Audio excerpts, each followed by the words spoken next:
शांति के लिए, मानवता के लिए काम करने के लिए 1951 में भारत में इसकी शुरुआत हुई और ये लगभग पूरी दुनिया के हर मुल्कों में है। यहाँ यही पीएसओ के नाम से है, कहीं दूसरे दूसरे अलग अलग नामों से है और इसके इंटरनेशनल सम्मेलन भी होते रहे हैं। बीच में लंबे समय तक संगठन कई वजहों से कमज़ोर पड़ा, लेकिन फिर अभी कुछ दिन पहले नेपाल में इसका कई देशों के प्रतिनिधि इकट्ठे हुए थे, वहाँ कार्यक्रम हुआ। पिछले साल चंडीगढ़ में जब नेशनल सेमिनार कॉन्फ्रेंस हुआ था तो वहाँ वियतनाम के, श्रीलंका के, नेपाल के कई अलग अलग देशों के प्रतिनिधि आए थे। तो एक्सो का मुख्य काम में ये युद्ध के खिलाफ, साम्राज्यवाद के खिलाफ, मनुष्य के लिए, मनुष्य के शोषण के खिलाफ लगातार लोगों को लामबंद करना, उनको जागरूक करना और पूरी दुनिया में जो भी जियो पॉलिटिकल और पॉलिटिकल जो भी सिचुएशंस है उससे अवगत कराना कि दरअसल जो दिख रहा है वो नहीं, उसके भीतर की परिस्थितियाँ क्या है। तो हम सबको अवेयर भी एक्सो करता है और हमारी कोशिश भी यही रहती है कि पटने के भीतर हम सब एप्सो के कार्यक्रमों के माध्यम से, इसके थ्रू पूरी दुनिया में जो कुछ भी हलचल चल रहा है पॉलिटिकल, जियो पॉलिटिकल, उसके बारे में हमको ठीक से जानकारी मिले। दरअसल पूरी दुनिया में जो कुछ भी चल रहा होता है कई बार हमको ठीक से मालूम भी नहीं होता है कि ये हो क्या रहा और क्यों हो रहा है।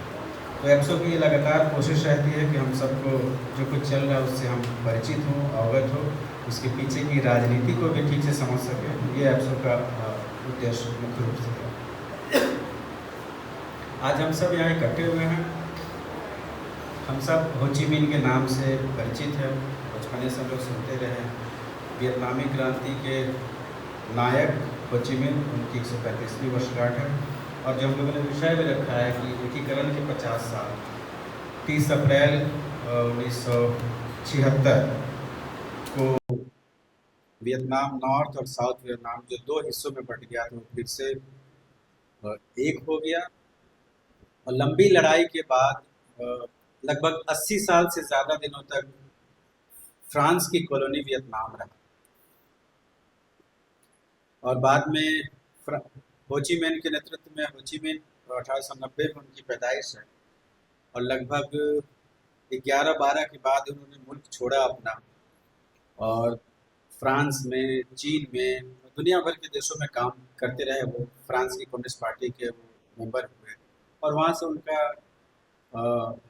खुद भी कहते हैं कि वहाँ से हमने जानना समझना शुरू किया साम्राज्यवाद को, पूंजीवाद को, और लेनिन से बहुत प्रभावित रहे थे। चीन में भी उन्होंने काम किया, कई मुल्कों में जेल में रहे। 1941-42 में वो वियतनाम लौटते हैं, वहाँ कम्युनिस्ट लीग का गठन करते हैं और फिर आज़ादी के लिए, वियतनाम की आज़ादी के लिए संघर्ष शुरू होता है। और सेकेंड वर्ल्ड वॉर के बाद पहले जब फ्रांस से मुक्ति मिलती है, जापान का हमला हो जाता है, फिर जब जापान पीछे होता है तो फिर फ्रांस अमेरिका के शहर पर फिर से कब्जा करने की कोशिश करता है और ये लंबी लड़ाई 1956 में फ्रांस की हार होती है। और फिर कुछ दिनों के बाद देखिए कि दो हिस्सों में वियतनाम को बांट दिया जाता है। दो हिस्सों में वियतनाम बंट जाता है, एक तरफ नॉर्थ वियतनाम जहां कम्युनिस्टों का शासन होता है हो ची मिन के नेतृत्व में, और दूसरी तरफ साउथ वियतनाम जो अमेरिकी के कब्जे वाला वियतनाम बन जाता है और उसके एकीकरण के लिए फिर संघर्ष होता है। एक आदमी जो लगभग 80 साल तक इस दुनिया में रहा, उसकी जिंदगी के 60 साल संघर्षों में बीते और मरते दम तक वो संघर्ष में ही रहा, विचारों से, हथियारों से, हर तरह से। और वियतनामी जनता को आज़ादी के लिए एकजुट करने का सबसे बड़ा श्रेय हो ची मिन को जाता है और लेनिन से बहुत प्रभावित है। वो खुद भी लिखते हैं कि जब फ्रांस में थे तो थेसिस ऑन नेशनलिज्म और जो कॉलोनियल कंट्री जो थेसिस था लेनिन का, वो पढ़ के बहुत प्रभावित हुआ। वहाँ से उनको लगा कि वियतनाम की मुक्ति ज़रूरी है, वियतनाम के लोगों के लिए, वियतनाम के समाज के लिए, खेत खलियान के लिए, मिनरल्स के लिए। और वो लंबा संघर्ष फ्रांस से लड़ना, जापान से लड़ना, अमेरिका से लड़ना। और ये भी आपको लगेगा कि देखिए अमेरिका कैसे दुनिया भर के लोग अमेरिका जाना चाहते, लगता है कि सबसे अच्छा मुल्क है, लेकिन उसका इतना गंदा और घटिया इतिहास रहा है कि दुनिया भर के देशों में घुस के अवैध अनैतिक रूप से कब्जा करना, उनको तोड़ना, उसी में भारत पाकिस्तान जो साम्राज्यवाद का काम है, भारत और पाकिस्तान भी दो हिस्सों में बट गया। नॉर्थ कोरिया, साउथ कोरिया, अभी कुछ दिन पहले कोरिया के विद्वान साथी आए थे, यही के वो भी बता रहे थे कि कैसे कोरिया में। तो हम सबको जो इतिहास है जानना चाहिए कि आखिर इन सब के पीछे मंशा क्या है और क्यों ये सब होता है। और अमेरिका जो डेमोक्रेसी के नाम पर, लोकतंत्र के नाम पर सबको, पूरी दुनिया को लोकतंत्र का वो ठेकेदार बना हुआ है कि लोकतंत्र के नाम पर मुल्कों को तोड़ना, in the name of democracy मुल्कों को तोड़ना, उनको गुलाम बनाना, उनके साधन संसाधनों पर कब्जा करना, ये उसका पुराना काम अमेरिका का।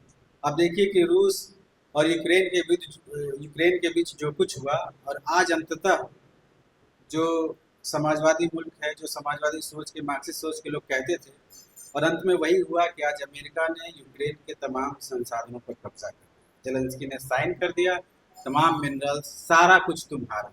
हासिल कुछ नहीं हुआ, सिर्फ नाटो का हिस्सा बनने के लिए कि हम नाटो में चले जाएंगे। तो नाटो में जाना भी आसान नहीं होता है, उस पर भी हम लोगों का है कि हम लोग नाटो पर अलग से कार्यक्रम करेंगे ताकि ये लड़ ना सके। होचिमिन गुजर गए एकीकरण के पहले ही, लगभग 80 साल की उम्र में। तो कुछ लोगों ने जब कहा कि अब वियतनाम के एकीकरण का क्या होगा, तो मैं उनका नाम भूल रहा हूँ, जो जनरल थे, उन्होंने कहा कि हम लड़ेंगे 5 साल, 10 साल, 20 साल, 50 साल, 100 साल, जब तक कि हम जीत ना जाए। तो ये जज्बा जो होचिमिन की वजह से वियतनामीज पीपुल में आया था, लगभग इस पूरी लड़ाई में 17% वियतनाम के लोग मारे गए। लगभग 4 मिलियन, 40 लाख से ज़्यादा लोग, उससे ज़्यादा ही उसका यहाँ पर 40 लाख लोग, समझिए कि सेकेंड वर्ल्ड वार से लेके और एकीकरण तक में लगभग 20 सालों में 40 लाख से ज़्यादा लोग मारे गए। लेकिन वियतनाम की जनता ने लड़ना नहीं छोड़ा, और पूरी दुनिया में वो नारा हम सबको याद होगा कि मेरा नाम तेरा नाम वियतनाम वियतनाम। और खेतों में, खलिहानों में, बहुत ही गरीब मुल्क था, लेकिन बहुत ही टैक्टिक से लड़ा, बहुत सारे सोर्सेस को इकट्ठा करता था, जंगलों में, पहाड़ों में, और तब एकजुट होकर गुरिल्ला तरीके से आक्रमण करता था। अगर वो हथियार का सहारा नहीं लेता, इस्तेमाल नहीं करता, तो वियतनाम कभी आज़ाद नहीं होता। तो जो लोग लोकतंत्र के नाम पर पूरी दुनिया के मुल्कों को तबाह और परेशान कर रहा है, देखिए सीरिया में, लीबिया में, इराक में, डेमोक्रेसी के नाम पर ही सब कुछ किया गया, लेकिन अब वहाँ की जनता का हाल देखिए, बहुत बुरा है। तो लोकतंत्र नाम है, मुखौटा है, लेकिन दरअसल हथियार, पुलिस और शस्त्र बल जिनके पास ज़्यादा है, उन्हीं का कब्जा दुनिया के तमाम संसाधनों पर है। और एक बड़ी आबादी, उस समय होची मिन ने ही एक रिपोर्ट पेश किया था। उस समय वो बता रहे थे कि कैसे छोटे छोटे मुल्क, अमेरिका, फ्रांस, ब्रिटेन, पुर्तगाल, इटली, जिनकी आबादी कुछ सब मिला के 20-30 करोड़ थी, वो कैसे लगभग अपने से तिगुना आबादी वाले मुल्कों पर उनका कब्जा है। जिनकी ज़मीन का रकबा बहुत छोटा है, वो करोड़ों किलोमीटर, स्क्वायर मीटर सब मुल्कों पर उनका कब्जा है। तो आप सोचिए कि मतलब 5-10 लोग मिल के या हजारों लाखों लोगों पर कब्जा करके बैठे, उनके संसाधनों की लूट होती थी, और उसी लूट की वजह से पूरे यूरोप और अमेरिका का विकास हुआ। होची मिन ने उन पूरी चीज़ों को सामने रखा और वियतनामी जनता को एकजुट किया, और 60 साल तक उस लड़ाई में विजय पाया, और अंततः वियतनाम जिसको तोड़ दिया गया था, एकीकृत हुआ। तो बहुत ही ज़बरदस्त योगदान, कई सारी डॉक्यूमेंट्री आपको हो ची मिन पर मिल जाएगा यूट्यूब में, आप वहाँ देख सकते हैं। उनके बहुत सारे राइटिंग्स है, उनकी डायरी है, किताबें हैं, उसमें कैसे लेनिन को कोट करते हैं, मार्क्सिज्म को कोट करते हैं, और कितना कुछ, खासकर 1917 की क्रांति के बाद पूरी दुनिया में आज़ादी की जो लहर चली, हो ची मिन उससे भी प्रभावित थी। मैं सबसे पहले अपनी बातचीत रखने के लिए रोशन भाई से गुजारिश करूँ कर पाएँ और इन विषय पर अपनी बात। रोशन एप्सो के सम्मानित सदस्यों और मंच पर उपस्थित सम्मानित मेंबर्स, मैं सबको धन्यवाद देता हूं कि आपने मुझे इस विषय पर बोलने का मौका दिया। आज का हमारा विषय है वियतनाम के एकीकरण के 50 साल और विश्व राजनीति में उसका महत्व। और अभी अभी जयप्रकाश जी जिसकी चर्चा कर रहे थे वो था हो ची मिन्ह का योगदान। तो हो ची मिन्ह, सबसे पहले हम लोग जो बात करेंगे वो हो ची मिन्ह के योगदान पर, किस प्रकार उन्होंने वियतनाम को क्रांति के मार्ग पर प्रेरित किया और वहाँ पर एक क्रांति करके एक साम्यवादी सरकार की वहाँ पर उन्होंने स्थापना की और फिर लगातार युद्ध करते हुए विश्व की एक खेमे की जो सबसे बड़ी शक्ति थी उसको पराजित किया और वहां से उसे भागने के लिए मजबूर किया। उसके बाद जो हमारा टॉपिक है उस टॉपिक को अगर हम देखेंगे तो उसके महत्व की बात करती है। तो उसका महत्व और आज के समय में उस जगह पर क्या हो रहा है और आज के समय में वो किस प्रकार जो भू भू राजनैतिक और आर्थिक कारणों से किस प्रकार से वो संबंध बदलता जा रहा है, इस पर भी मैं अपनी बातों को रखूंगा। क्योंकि ये पूरा टॉपिक जो है वो बहुत ही जटिल है, इसको हम एक दृष्टि से नहीं देख सकते, एकांगी व्याख्या इसकी हम नहीं कर सकते हैं। और मौजूदा दौर में जो वैश्विक संबंध जिस प्रकार से बदल रहा है वो सारा उदाहरण आपको वियतनाम में देखने को मिल जाएगा, जहां पर साम्यवाद, राष्ट्रवाद, पूंजीवाद, लोकतंत्र, सबके बीच की जो अंतर विरोध है और सबके बीच का जो जटिल संबंध है, यह पूरा संबंध देखने के लिए वियतनाम का जो भू राजनीतिक स्थिति और वर्तमान स्थिति तक अगर आप आते हैं तो ये सब एक जगह आपको इन सब जटिलताओं का एक जगह आपको मिल सकता है, उसको आप एक जगह पर आप ले सकते हैं। तो अगर हम औपनिवेशिक वियतनाम को देखें तो कदाचित उसकी स्थिति भारत की तरह भी थी और दक्षिण एशिया में लगभग जो उपनिवेश थे, यूरोपियन कंट्री के जितने भी उपनिवेश बने थे, कमोबेश सबकी स्थिति एक ही तरह की थी। वहां पर भी सामंती और पूंजीवादी ग्रुप जो थे वो औपनिवेशिक शक्ति की सहायता कर रहे थे और वियतनाम में भी जो सामंती ग्रुप था वो फ्रांस के सपोर्ट में था। और वहां पर धीरे धीरे जिस प्रकार से भारत में शिक्षा की शुरुआत की गई तो मध्यम वर्ग का उदय हुआ, कुछ इसी तरह से वियतनाम में भी वियतनामियों को शिक्षा देने की कोशिश की गई थी, जिससे वहां पर एक बाबू वर्ग तैयार हो सके जो हमारा हेल्प कर सके, जो प्रशासन के छोटे मोटे कामों में हमारा हेल्प कर सके। और उसी प्रकार के लोगों में से, मध्यम वर्ग में से एक परिवार में जन्म होता है हो ची मिन्ह का, जिनके पिता यद्यपि सरकार के विरोधी थे, शिक्षक थे, और फिर इसी कारण से इन्हें भी मौका मिला अध्ययन करने का। और इसी अध्ययन करने के बाद धीरे धीरे इन्होंने फ्रांस के द्वारा जो अत्याचार किए जा रहे थे उसे समझा और फिर ये पेरिस चले गए। और बड़ा आश्चर्य कीजिएगा कि बहुत सारा छोटा छोटा काम करते हुए, कभी रसोईया का काम करते हुए, कभी वेटर का काम करते हुए ये पेरिस तक जाते हैं। पेरिस जाने के बाद वहाँ पर इनका वहाँ के साम्यवादियों से संपर्क होता है और फिर साम्यवादियों से संपर्क होता है तो धीरे धीरे राजनीतिक चेतना और राजनीतिक शिक्षा दोनों की शुरुआत होती है।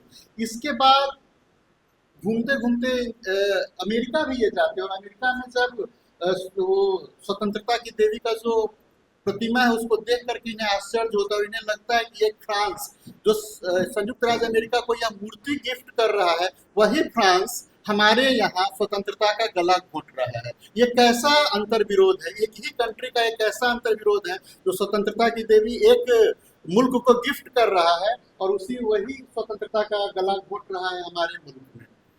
फिर उनका वर्साई सम्मेलन में भी वो अपने प्रतिनिधि को भेजने की कोशिश करते हैं और वियतनाम के पक्ष को रखने की कोशिश करते हैं, लेकिन उनकी बातों को वहाँ नहीं सुना जाता है। इसके बाद वो मॉस्को जाते हैं।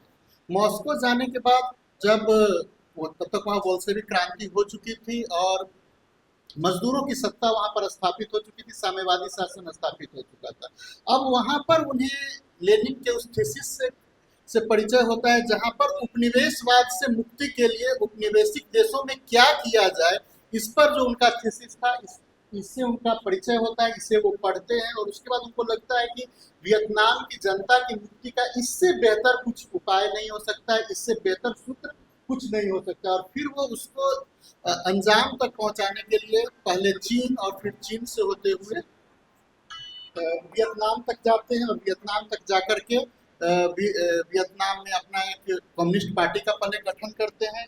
इस पार्टी का गठन पहले हांगकांग के पास होता है, और हांगकांग के बाद जो वियतनाम में संघर्ष करने वाले जितने भी लोग थे उनको राजनीतिक शिक्षा देना शुरू करते हैं, और इसके लिए लेख और अखबारों को निकालना शुरू करते हैं, अखबारों में निबंध लिखना शुरू करते हैं, लोगों को जागृत करना शुरू करते हैं।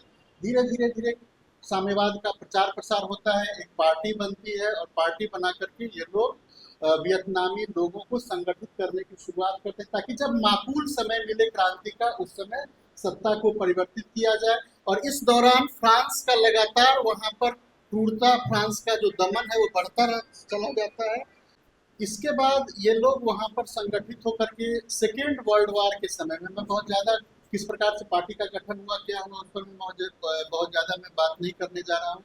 सेकेंड वर्ल्ड वॉर के दौरान एक सामान्य रूप से एक गठबंधन बनता है, जो गठबंधन था कि मित्र राष्ट्र का विरोध करना।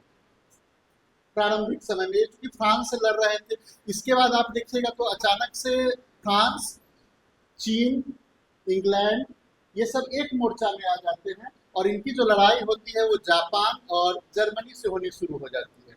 तो वियतनाम का जो इलाका था, उस इलाका में जापान का हमला होता है, और जापान फ्रांस को पराजित करते हुए उस क्षेत्र को कब्जा करने लगता है। और फिर देखिएगा कि वहां पर फ्रांस और चीन के बीच में एक समझौता होता है।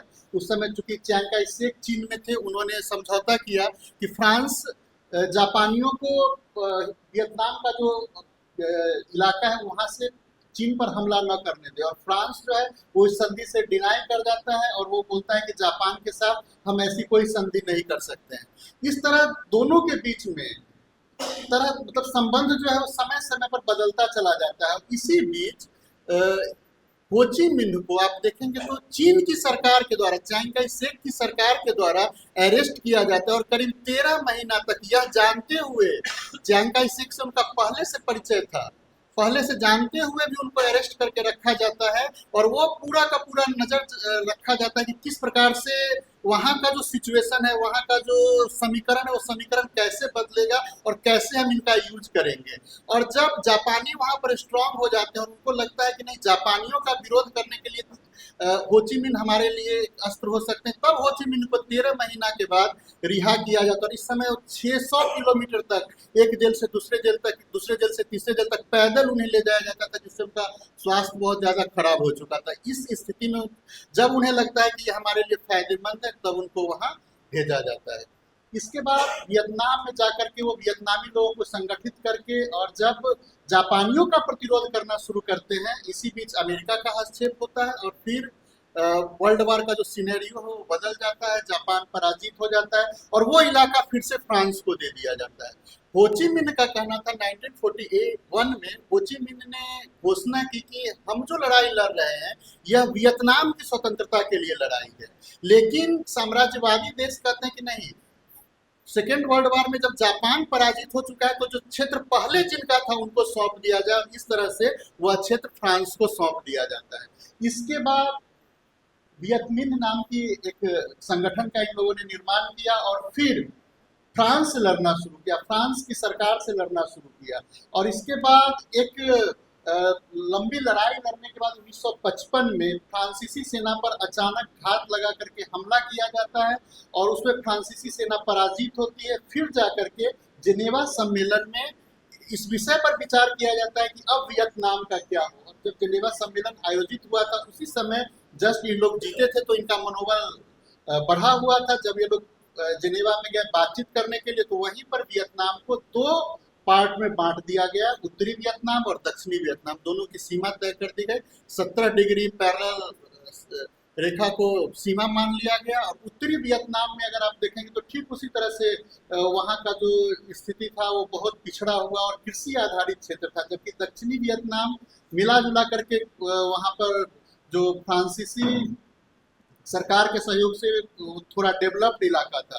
तो वहाँ पर जो फ्रांसीसी सरकार ने अपना काम अब करना शुरू किया, वो ये किया कि वहाँ पर जो शासक थे, जो प्राचीन शासक वहाँ के थे, उनको सत्ता सौंप दी, जबकि उत्तरी वियतनाम में कम्युनिस्टों की, साम्यवादियों की सत्ता स्थापित हुई हो ची मिन्ह के नेतृत्व में।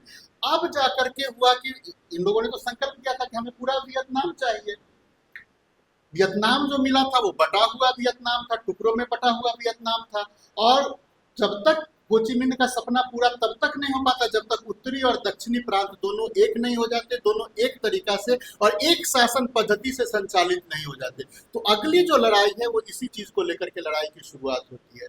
अब आप देखिए कि 55 से लेकर के और 75 तक 20 साल तक जो वियतनामी लड़ रहे थे, ये पहले शुरुआती समय में फ्रांस से लड़ाई होती है और उसके बाद फ्रांस को सहायता देने के लिए अमेरिका का वहां पर आगमन होता है और धीरे धीरे धीरे अमेरिका दक्षिण एशिया में अपना पांव पसारने के लोभ में वो फ्रांस को धीरे धीरे धीरे बाहर कर देता है और वो दक्षिण वियतनाम की जो बाओदाई की सरकार थी उसको वो समर्थन देना शुरू कर देता है और उसके नेतृत्व में वो चाहता है कि फ्रांस का वियतनाम का एकीकरण हो, वियतनाम का जो शासन चले वो बाओदाई के नेतृत्व में चले जो वहां के शासक वर्ग से बिलोंग करते थे। अब संघर्ष की जो शुरुआत होती है, संघर्ष की शुरुआत अमेरिका पहले तो बाओदाई की सरकार यद्यपि शुरुआती समय में बाओदाई भी इनकार कर रहा था कि हमें संयुक्त रूप से शासन नहीं करना है, हो ची मिन्ह को ही शासन करने दिया जाए, लेकिन साम्राज्यवादी देशों के प्रभाव में वो शासन करना स्वीकार करता है। उस पर लगातार तख्ता पलट होना शुरू होता है। एक साल के अंदर करीब 9 तख्ता पलट होता है, 9 बार शासक वहां के बदले जाते हैं बाओदाई की मौत के बाद। और फिर इस तरह से पूरा दक्षिणी वियतनाम जो था वो पूर्णतः अमेरिका के अनुसार और अमेरिकी साम्राज्यवादी नीतियों के अनुसार चलना शुरू होता है। इसी बीच हो ची मिन्ह के और वियत मिन्ह का संघर्ष की शुरुआत होती है। लगातार ये लोग संघर्ष करते हैं और ये ऐसा संघर्ष है जहां पर अंतर्राष्ट्रीय नियमों का, मानवाधिकार का कहीं भी कोई उससे नाता नहीं रखा जाता है, उसके परखच्चे उड़ा दिए जाते हैं और इस तरह से दमन किया जाता है। एजेंट ऑरेंज का नाम आपने सुना होगा, मतलब जंगल का जंगल तबाह कर दिया गया, केमिकल वायरल हर तरह के अस्त्र का प्रयोग किया गया और युद्ध सामान्यतः सैनिकों के बीच में होता है। सैनिक को छोड़ दीजिए, सिविलियंस पर अत्याचार किया गया और बड़ी संख्या में वियतनामियों की भी मौत हुई। और ऐसी बात नहीं थी, सेकेंड वर्ल्ड वॉर में भी अभी तक जितनी लड़ाई हुई उस लड़ाई में अमेरिकियों की इतनी मौत नहीं हुई थी जितनी मौत वियतनाम की लड़ाई। करीब 58,000 के आसपास अमेरिकी सैनिक मारे गए। शायद ही अमेरिका का कोई ऐसा घर बचा होगा जहां से सैनिक वियतनाम नहीं गए थे और वियतनाम में उनकी मौत न हुई। तो लगातार चाहे वो की सरकार रही हो चाहे जॉनसन की सरकार के समय तो और ज्यादा बेदर्दी से वियतनामियों पर अत्याचार किया गया। बाद में निक्सन की सरकार जब आती है तब जाकर के जो परिस्थिति थी उस परिस्थिति को थोड़ा बदला जाता है। अब वो लोग अपना एम जो था वो अपना एम बदलते हैं। अब ठीक उसी तरह से जैसे उन लोगों ने अफगानिस्तान में किया, ठीक उसी तरह से यहाँ पर वो काम करना शुरू करते हैं। वहाँ के लोकल लोगों को, जो लोकल दक्षिणी वियतनाम के जो शासक थे उनकी सेना को प्रशिक्षित करना शुरू किया कि पहले हम इनको प्रशिक्षण दे देते हैं और इनको प्रशिक्षण दे करके, इनको ट्रेनिंग दे करके हम वहां से निकल जाएंगे और फिर दोनों के बीच में आपस में एक जो भी होगा जो उनका आपसी लड़ाई होगा। इसके बाद इसी तरह से प्रशिक्षण देते देते वो 1970 के आसपास में उस क्षेत्र को खाली कर देते हैं। 3-4 साल तक लड़ाई चलती है और 75 में 30 अप्रैल 75 को सैगॉन का पतन होता है। सैगॉन दक्षिणी वियतनाम के सरकार की राजधानी थी। उसके पतन के बाद दोनों उत्तरी और दक्षिणी वियतनाम एक हो जाता है और फिर वहां पर साम्यवादी शासन की शुरुआत होती है। तो इस तरह वियतनाम का एकीकरण हुआ।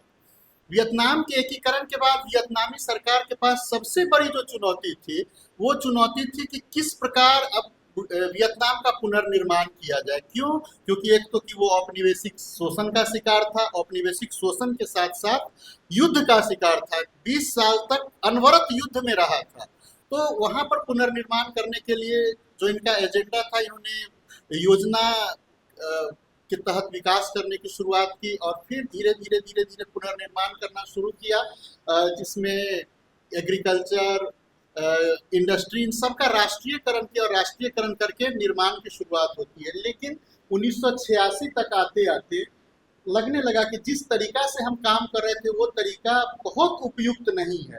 तो फिर इन लोगों ने अपना जो आर्थिक पुनर्निर्माण का जो एजेंडा था उसको थोड़ा सा बदला और बदलने के साथ साथ इन्होंने बाजार से अपनी अर्थव्यवस्था को नियंत्रित करना शुरू किया, बाजार को ओपन किया, और ओपन करने के बाद धीरे धीरे वियतनाम का डेवलपमेंट होना शुरू होता है, वियतनाम का आर्थिक उन्नति होना शुरू होता है।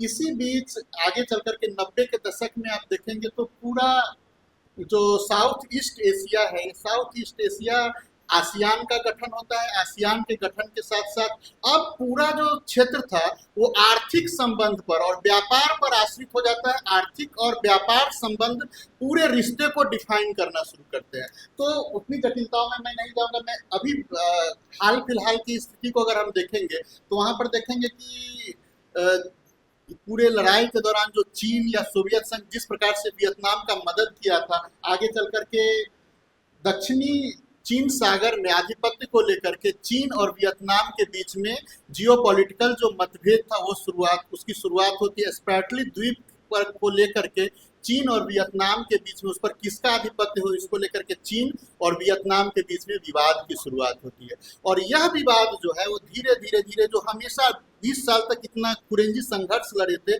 उस अमेरिका को और वियतनाम को एक दूसरे के नजदीक लाना शुरू कर देता है। और अभी आप देखेंगे तो वियतनाम जो है वहाँ अमेरिकी निवेश का बहुत बड़ा केंद्र बना हुआ है, और अमेरिका के साथ उसकी संधि है। और अमेरिका के साथ संधि के साथ साथ आप देखें तो यूएस एड के द्वारा वहां पर वार मेमोरियल बनाया जा रहा है। अभी तक जो वार मेमोरियल था उस वार मेमोरियल में केवल अमेरिकी अत्याचार को दिखलाया जा रहा था।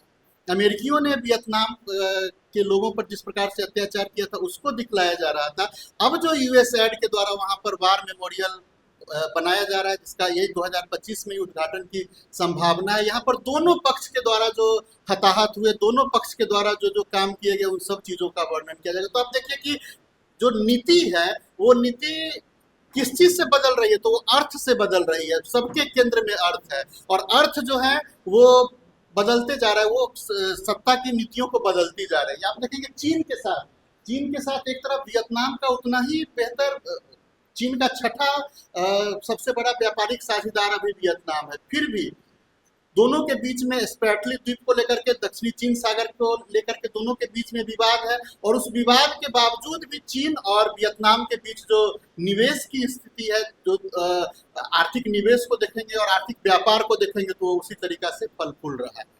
तो ये संबंध इतना जटिल है जिसको आप एक विचारधारा के आधार पर निर्धारित नहीं कर सकते हैं। एक स्थिति के अनुसार उसको नहीं सोच सकते कि इसी दिशा में ये चलना चाहिए। बहुत सारे कारण हैं जो आज वैश्विक परिप्रेक्ष्य में एक दूसरे को प्रभावित कर रहे हैं। रूस के साथ देखिएगा तो वियतनाम सबसे ज्यादा अगर हथियार का किसी के साथ सौदा कर रहा है तो वो रूस के साथ कर रहा है। लेकिन रूस और यूक्रेन के लड़ाई के बीच में अगर वियतनामी सरकार, चूंकि साम्यवादी सरकार है वियतनाम की, आप वहां पर देखें कि वो कितना बेहतरीन तरीका से वो काम करता है कि वो अपनी मीडिया को छोड़ देता है खुले तौर पर यूक्रेन के समर्थन में बोलने के लिए, रूस की आलोचना करने के लिए। लेकिन सरकार की तरफ से एक बार भी रूस के खिलाफ या उस वार पर कभी कोई टिप्पणी नहीं की जाती है, और रूस के खिलाफ जो भी प्रस्ताव आए थे उन सबका वियतनाम की सरकार के द्वारा विरोध किया जाता है। तो अभी के सिचुएशन में अगर आप देखेंगे तो ये जितने भी अंतर्राष्ट्रीय संबंध है ये व्यापारिक संबंध से गाइड हो रहे हैं, व्यापारिक संबंध से निर्धारित हो रहे हैं। और व्यापारिक संबंध से निर्धारित हो रहे, अर्थात पूंजीवादी या साम्राज्यवादी तरीका को अगर आप देखेंगे तो वो पूंजी और व्यापार इसके द्वारा गाइड हो रहा है। तो मूल जो संबंध का जो नियंत्रक है, अभी आप देखे होंगे तो भारत पाकिस्तान के बीच में जो ट्रंप की जो बातचीत हुई, उस बातचीत में देखेंगे कि व्यापार को ही, जब भी वो कहा कि हम व्यापार करने के लिए युद्ध को रुकवाने की कोशिश कर रहे हैं, तो व्यापार, अंतर्राष्ट्रीय व्यापार और अंतर्राष्ट्रीय व्यापार ही इसका स्रोत बना हुआ है। ये पूरे कॉन्फ्लिक्ट का या पूरे सामंजस्य का अगर स्रोत है तो अंतर्राष्ट्रीय व्यापार है। तो ये कहकर मैं अपनी बातों को समाप्त करता हूँ। धन्यवाद। रोशन भाई ने बहुत ही विस्तार से वियतनाम के इतिहास, उसके एकीकरण और खासकर 40-42 के बाद से लगभग 75 तक सेकेंड वर्ल्ड वॉर जो जटिलताएं थी, कैसे हो ची मिन ने उसको हैंडल किया। तुरंत परिस्थितियां बदल रही थी, लेकिन हो ची मिन की नज़र सब पर थी कि कब कैसे एक्ट करना है, और वियतनामी एकीकरण का रास्ता साफ होता है। हो ची मिन मानते भी थे कि मतलब पब्लिक लोग जो हैं वो नेशन की बुनियाद है। अगर लोग ही बेहतर नहीं, उनका एजुकेशन बेहतर नहीं, स्वास्थ्य बेहतर नहीं, आर्थिक स्थिति बेहतर नहीं, तो सिर्फ देश की बात करने का कोई मतलब नहीं। तो बहुत ही पैनी निगाह, बहुत ही नज़दीक से एकदम परिस्थितियों का बहुत सही आकलन हो चि मिन कर पाते थे। इसीलिए वो नायक बने और यहाँ तक एकीकरण तक लेके आए। अब मैं राजीव भाई से गुजारिश करूँगा, एमईटी में प्रोफेसर हैं राजीव रंजन जी, आप आएँ और अपनी तरफ से कुछ बात। राजीव। यहाँ सभा में उपस्थित सभी लोगों को और मंच पे आसीन अक्षों के सम्मानित पदाधिकारियों को मेरा प्रणाम। आज के विषय पे जो मेरा दृष्टिकोण है वो एक वैचारिक दृष्टिकोण है। हमारे पूर्व साथी ने बहुत ही विस्तृत तरीके से सारी बातों को रखा है। हमारे हम जो इस बात को देखते हैं, उन्होंने कहा है कि इसको कई दृष्टिकोण से देखा जा सकता है, तो हम एक वैचारिक दृष्टिकोण से इस पूरी घटना को देखने का प्रयत्न करें। मेरा ये मानना है कि वियतनाम अपने आप में एक बहुत ही कंप्लीट, आप कहेंगे कि वैचारिक दृष्टिकोण से देखने का एक नजरिया है, जिससे आप सब कुछ को देख सकते हैं। एक एक चीज वहाँ उसके उतार चढ़ाव में एकदम दिखती है। जब हम इसको वैचारिक दृष्टिकोण से देखेंगे तो हमारे लिए एक रेफरेंस पॉइंट है रशियन रेवोल्यूशन 1917 की क्रांति। और मेरे हाथ में एक ले दुआन की बुक है, उसी समय के उनके साथी रहे हैं जो वहाँ के हो ची मिन जो प्रेसिडेंट हुए। उन्होंने ये कहा कि लेनिन, मार्क्सवाद और लेनिनवाद भूखे वियतनामियों के लिए भोजन के समान, और वो जो एक विचारधारा जो उनके अंदर डेवलप होने लगती है, उसकी जो शुरुआत है 20वीं शताब्दी की दूसरे दशक से ये शुरू हो जाती है, रशियन रेवोल्यूशन के बाद से 1920 आते आते वो बहुत ही वैचारिक दृष्टिकोण से मजबूत होने लगते हैं। वो युद्ध तो बहुत बाद में हो। प्रश्न ये है, सारी बातें हैं कि अमेरिका क्या कर रहा है, अभी हम अमेरिका पे आएंगे। प्रश्न ये है कि ऐसा क्या था वियतनाम और उसके वैचारिक दृष्टिकोण में अगर देखा जाए, ऐसा क्या था कि वो इतनी बड़ी ताकत, और एक ताकत से वो नहीं लड़ रहा। वहाँ फ्रांसीसी कॉलोनी थी जिसको हम फ्रेंच इंडो चाइना रीजन कहते थे, जिसमें लाओस और कंबोडिया भी था। जो जेनेवा कॉन्फ्रेंस के बाद वो तो आज़ाद हो गए, लेकिन वो 17 पैरेलल पे जाकर वो नॉर्थ वियतनाम और साउथ वियतनाम को बांट के फिर से वो एक नया तमाशा खड़ा कर देते हैं। ठीक है, हम कभी ये देखते हैं, जैसे अभी लिबर्टी का जिक्र आ रहा था। देखिए, मैं मानता हूँ कि किसी भी वैचारिक दृष्टिकोण से देखने के लिए 3 शब्द बहुत महत्वपूर्ण हैं: इक्वालिटी, लिबर्टी एंड फ्रेटर्निटी। लेकिन हम लेफ्ट ओरिएंटेशन के लोग जब लिबर्टी को देखना शुरू करते हैं तो उसको देखने का जो चश्मा है वो हम वेस्टर्न चश्मा लगा लेते हैं। जो लिबर्टी है उसकी जो परिभाषा जो है पाश्चात्य युग या जो अमेरिका या जो यूके से आता है, वो उसकी परिभाषा नहीं है।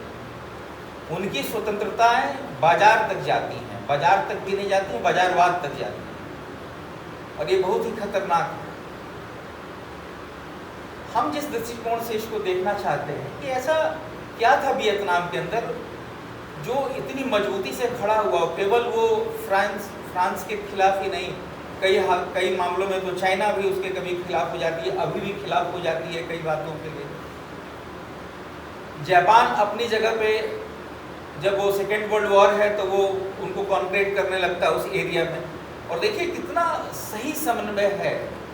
जापान अपना डायरेक्ट कंट्रोल नहीं चाहता है वियतनाम के ऊपर, वो कंट्रोल तो रखता है लेकिन वो फ्रांसीसी ऑफिसरों के माध्यम से रखता है। कहता है कि मेरे पास इतनी सेना नहीं है। तो वियतनाम अपने आप में समझने के लिए बहुत कॉम्प्लेक्स प्रॉब्लम है कि वो क्या हुआ, क्यों हुआ और कैसे। मैं ऐसे ही कभी एक शिक्षक हूँ, पढ़ाते पढ़ाते एक बार मैं सिटीजनशिप पढ़ा रहा था, तो बच्चों से ये पूछा कि बतौर नागरिक तुम अपने देश को अगर मजबूत बनाना चाहते हो तो ऐसा क्या तत्व होना चाहिए उस देश के अंदर कि वो सबसे मजबूत बने। किसी बच्चे ने कहा कि वहाँ की आर्मी बहुत मजबूत होनी चाहिए, बहुत महान आर्मी होनी चाहिए। किसी ने कहा वहाँ रिसोर्स बहुत ज़्यादा होना चाहिए। किसी ने कहा वहाँ व्यवसाय, बाजार, ओपन मार्केट, कॉस्मोपॉलिटनिज्म, मतलब बहुसंस्कृतिवाद, दुनिया भर से लोग वहाँ आ रहे हैं, ऐसा अगर देश हो तो काफ़ी मजबूत माना जाए। हमारे छात्रों के अपने दृष्टिकोण थे। मैंने उनको एक उत्तर दिया, वियतनाम। और वियतनाम ये सारे उत्तरों को धत्ता बता रहा था। वियतनाम जब इन सुपर पावरों से लड़ रहा था, जिसमें फ्रांस से लेकर अमेरिका तक जैसे लोग शामिल थे, तो न वहाँ बहुसंस्कृतिवाद ऐसी थी। एक नेता जो दुनिया भर में घूमकर लेफ्ट के विचारों को का संकलन करके अपने देश पहुंचता है और उसी विचारों पे जो वैचारिक रूप से भूखे लोग थे उनको मार्क्स और लेनिन के रूप में खुराक देता है, समता, एकता, भाईचारे के सूत्रों में उनको बांधता है, तैयार करता है। और तैयार कुछ ऐसा वैसा नहीं किया, उसने ऐसा तैयार किया कि वो लोग सुपर पावर से लड़े और बहुत लंबे समय तक लड़े। युद्ध की त्रासदी बहुत बड़ी है, अगर उसके बारे में एक नापेह करके वो है। और दूसरा है एजेंट ऑरेंज, जो दो केमिकल, जब केमिकल वो प्रयोग करके मारे गए थे, ऐसे नहीं तो केमिकल वॉर भी था। अमेरिका ने केवल वियतनाम पे इतने बम गिराए कि पूरे द्वितीय विश्व युद्ध में उतने बम नहीं गिरे थे। उनके हेलीकॉप्टरों ने इतनी उड़ान भरी, 8 करोड़ कुछ उड़ाने रिकॉर्ड पे हैं एक छोटे से वियतनाम के लिए। इसे देखने का एक एंगल है कि अमेरिका का वो पागलपन भी क्या था, वो उस वियतनाम से लेना क्या चाहता था। तो ये फिर आपको पीछे वहीं ढकेल के ले जाएगा जहां पे बाइपोलर वर्ल्ड हुआ और अमेरिका एक पोलर जो कैपिटलिस्ट अप्रोच था उसका रहनुमाई करता था। 50 के दशक में कैनेडी के पहले वहाँ एक डोमिनो थियरी आती है। और डोमिनो थ्योरी में मानते हैं कि अगर एक जगह कहीं कम्युनिस्ट कंट्री बन गई तो धीरे धीरे उसके आसपास की सारी कम्युनिस्ट कंट्री बनने लगी।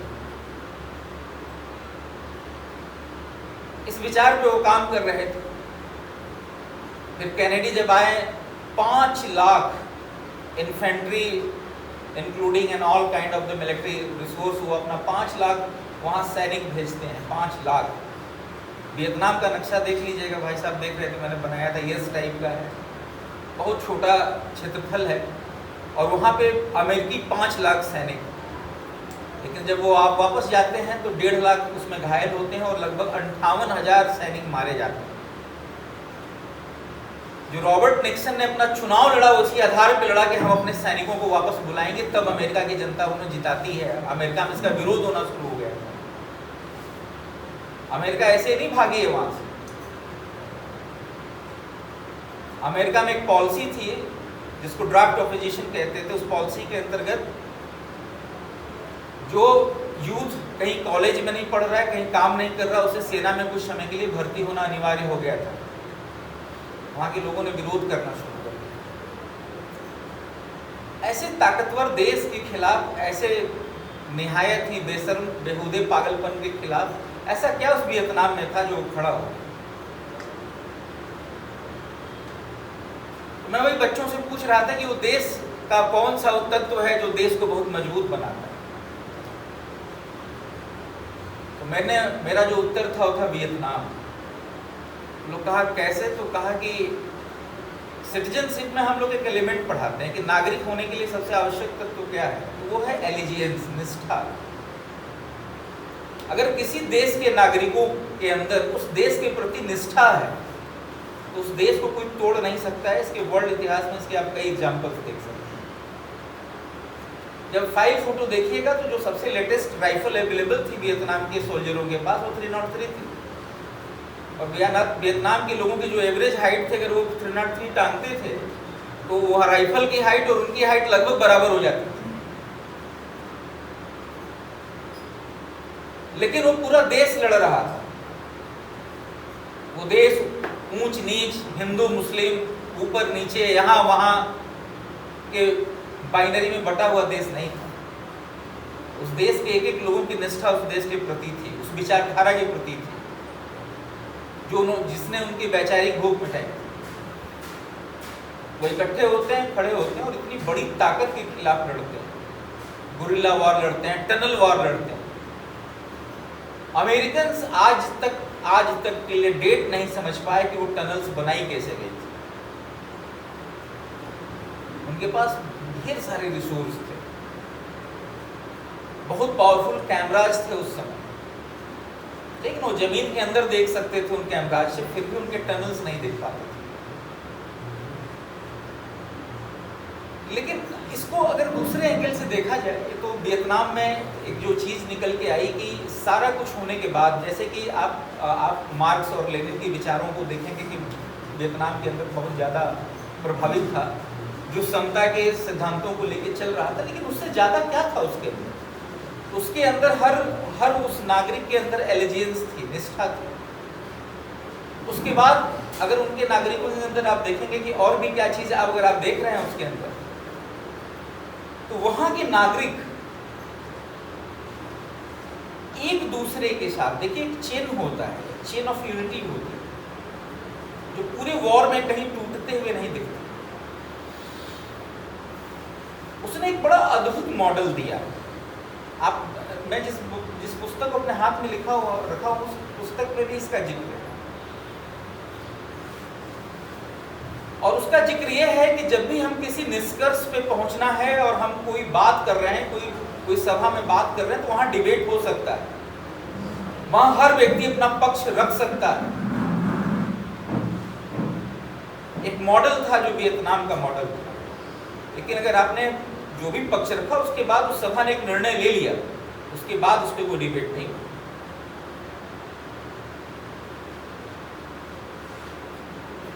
इसको कहते हैं सेंट्रलाइज्ड डेमोक्रेसी या डेमोक्रेटिक सेंट्रलाइजेशन, इंग्लिश में इसको कहते हैं। तो ये भी वहां देखने को मिलता है वियतनाम में। ये नहीं कि आप हर चीज पे आप कहा कि जो फैसले लिए जाएंगे जनवादी तरीके से लिए जाएंगे, सबसे पूछा जाएगा, लेकिन जब फैसला ले लिया जाएगा तो उसके ऊपर कोई इफेक्ट नहीं होगा, उसे प्रोसीड होगा। कई चीजें वहां से सीखने को मिलती है। दूसरा, अगर अमेरिकन दृष्टिकोण को देखा जाए तो एक जगह है मैं एक्चुअली कई टर्म्स उनके मैं भूल जाता हूँ, वो भी एक उनका फेक एक प्रपोजिशन था। एक घटना होती है जिस घटना के बाद America directly gulf of Tonkin बाद में देखा गया तो ये फेक एक इंसिडेंस था जो अमेरिका ने खुद क्रिएट किया, और इसके लिए ढेर सारे रिसर्च दुनिया भर में अवेलेबल है, आप देख सकते हैं। शुरुआती दौर में उन्होंने कहा कि ये वियतनाम की जो उत्तरी वियतनाम की आर्मी थी हमारे 3 नेवल फोर्ट को गिरा देती है, ध्वस्त कर देती है, इसलिए हमें डायरेक्टली आना पड़ा। बाद में रिसोर्स पे कब्जा करने के लिए ये देखा गया कि अमेरिका खुद ही से प्लांट करता है और उस वॉर में उतर जाता है। तो दूसरा जो एग्जाम्पल है कि अगर आप डेमोक्रेसी को देखना चाहते हो, डेमोक्रेसी भी एक बहुत अच्छी चीज़ है, लेकिन डेमोक्रेसी को जब भी देखिए उसको वेस्ट के चश्मे से मत देखिए। उनकी डेमोक्रेसी एक जो लिबरल डेमोक्रेसी जिसको कहते हैं उसे मत देखिए। लोकतंत्र के मूलभूत सिद्धांतों को इक्वालिटी से जोड़ के देखिए, वहाँ पे अमेरिका कहीं नहीं दिखती। जो अमेरिका पूरी दुनिया में ह्यूमन राइट्स का हवाला देते फिर रहा है, कभी इस युद्ध का इस एंगल से भी मूल्यांकन किया जाना चाहिए कि जब इतने बम गिराए गए तो उसने पर्यावरण को कितनी हानि पहुंचाई, और जब इन कारणों की खोज करिएगा तो केवल एक पागलपन है वैचारिक स्थिति पे कि हम किसी भी लेफ्ट ओरिएंटेशन या कम्युनिस्ट ओरिएंटेशन के किसी देश को पनपने नहीं देंगे, डोमिनो थ्योरी। और दूसरा जो उनकी जो सजातीय विचारधारा थी वो थी कैपिटलिस्ट लूट, कि हम उस रिसोर्स को वहाँ कब्जा कर लेंगे, अगर ये हमारा हो गया तो ये सारा रिसोर्स हमारा हो गया। वियतनाम अपने युद्ध में कई सीख दे के जाता है। वो कहता है कि अगर कोई दुश्मन बहुत अगर ताकतवर है तो उसके रिसोर्स, उसके संसाधनों से डर के हथियार नहीं डालना चाहिए। अगर आप एकजुट होकर लड़ते हैं, अपनी विचारधाराओं पे लड़ते हैं, अगर आप वैचारिक रूप से सशक्त हैं, तो एक दिन आप अमेरिका जैसे शत्रु को भी जरूर हरा देंगे। राजीव भाई, हो ची मिन्ह कहते हुए थे कि वियतनामी जनता के लिए अगर सबसे ऊपर कोई चीज़ है तो इंडिपेंडेंस और फ्रीडम। हम इससे किसी भी कीमत पर समझौता नहीं कर सकते। और जो राजीव भाई ने बहुत सारी बातें विस्तार से बताई, इसीलिए उसका आज के समय में उसका महत्व भी है कि बहुत कुछ हम कैसे वियतनाम से और जो निष्ठा एकजुटता एक वैचारिकी हो और लोगों से वियतनाम के लोगों से हो ची मिन्ह का और उनके तमाम कॉम्रेड्स का इतना जुड़ाव था। वो कहते थे कि लोगों के बीच जाइए, बात कीजिए, उनकी समस्याओं को सुनिए, जितनी आपकी ताकत हो उनका दुख उनको दूर करें।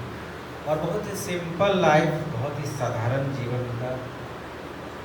राष्ट्रपति बनने के बाद बहुत ही सहज ढंग से रहना, तो ये सारी चीज़ें थी जो विचार और उनका रहन सहन। उनके बारे में दुनिया भर में कई लोगों ने लिखा कि गांधीवादी हैं, लेनिनवादी हैं, दोनों के बीच में भी कई बार उनको लोग मानते रहे कि दोनों का समन्वय है, विचार भी है, दृढ़ता भी है, ईमानदारी और निष्ठा भी है। वही चीज़ वियतनाम की जनता को उनके हवा ने एकजुट किया। और मैं AIPSO के राज्य के महासचिव सरोदर शर्मा जी से गुजारिश कर पाएँ और अपनी बात सर। मंच पर बैठे हमारे मित्रों और इस परिचर्चा में भाग लेने वाले दोस्तों, मार्क्सवाद लेनिनवाद का जो मूल सिद्धांत है वो व्यवहार रूप में कॉन्क्रीट सिचुएशन का कॉन्क्रीट एनालिसिस, ठोस परिस्थिति का ठोस मूल्यांकन। एक जमाना था जब ब्रिटेन में काफी डेवलपमेंट हुआ, इंडस्ट्रियल रेवोल्यूशन हुए और दुनिया के एक बहुत बड़े हिस्से पर उसका साम्राज्य स्थापित।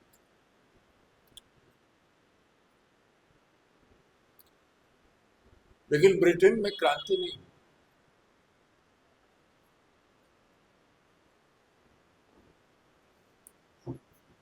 अगर मैकेनिकल ढंग से, यांत्रिक तरीके से हम मार्क्सवाद को देखेंगे तो कठिनाई यहां होती है कि ठीक सिद्धांत को हर जगह वैसे ही आप लागू नहीं कर सकते हैं जैसे दूसरी जगह लागू कर सकते हैं। अब बताइए इसका क्या जवाब है हमारे पास कि क्यूबा में कम्युनिस्ट पार्टी थी ही नहीं और वहां क्रांति हो गई। कम्युनिस्ट पार्टी का गठन वहां क्रांति के बाद। क्रांति की विचारधारा थी, ठोस इच्छा शक्ति थी, ठोस परिस्थिति का ठोस मूल्यांकन था और दुश्मन को अलग थलग कर दिया गया, उसको खत्म कर दिया गया और क्रांतिकारी ताकतें वहां जीत गई। हमारे देश में भी अगर गौर करें तो बहुत से ऐसे आजादी के सेनानी थे जो कम्युनिस्ट विचारधारा से गाइडेड नहीं थे या सोशलिस्ट विचारधारा से। शुरू के दौर, बाद में भले उन्होंने अध्ययन किया या दूसरे देशों के अनुभव से बहुत कुछ सीखा समझा, लेकिन जिस उम्र में क्रांतिकारी भारत की आजादी के लिए कुर्बानी दे रहे थे यंग लोग,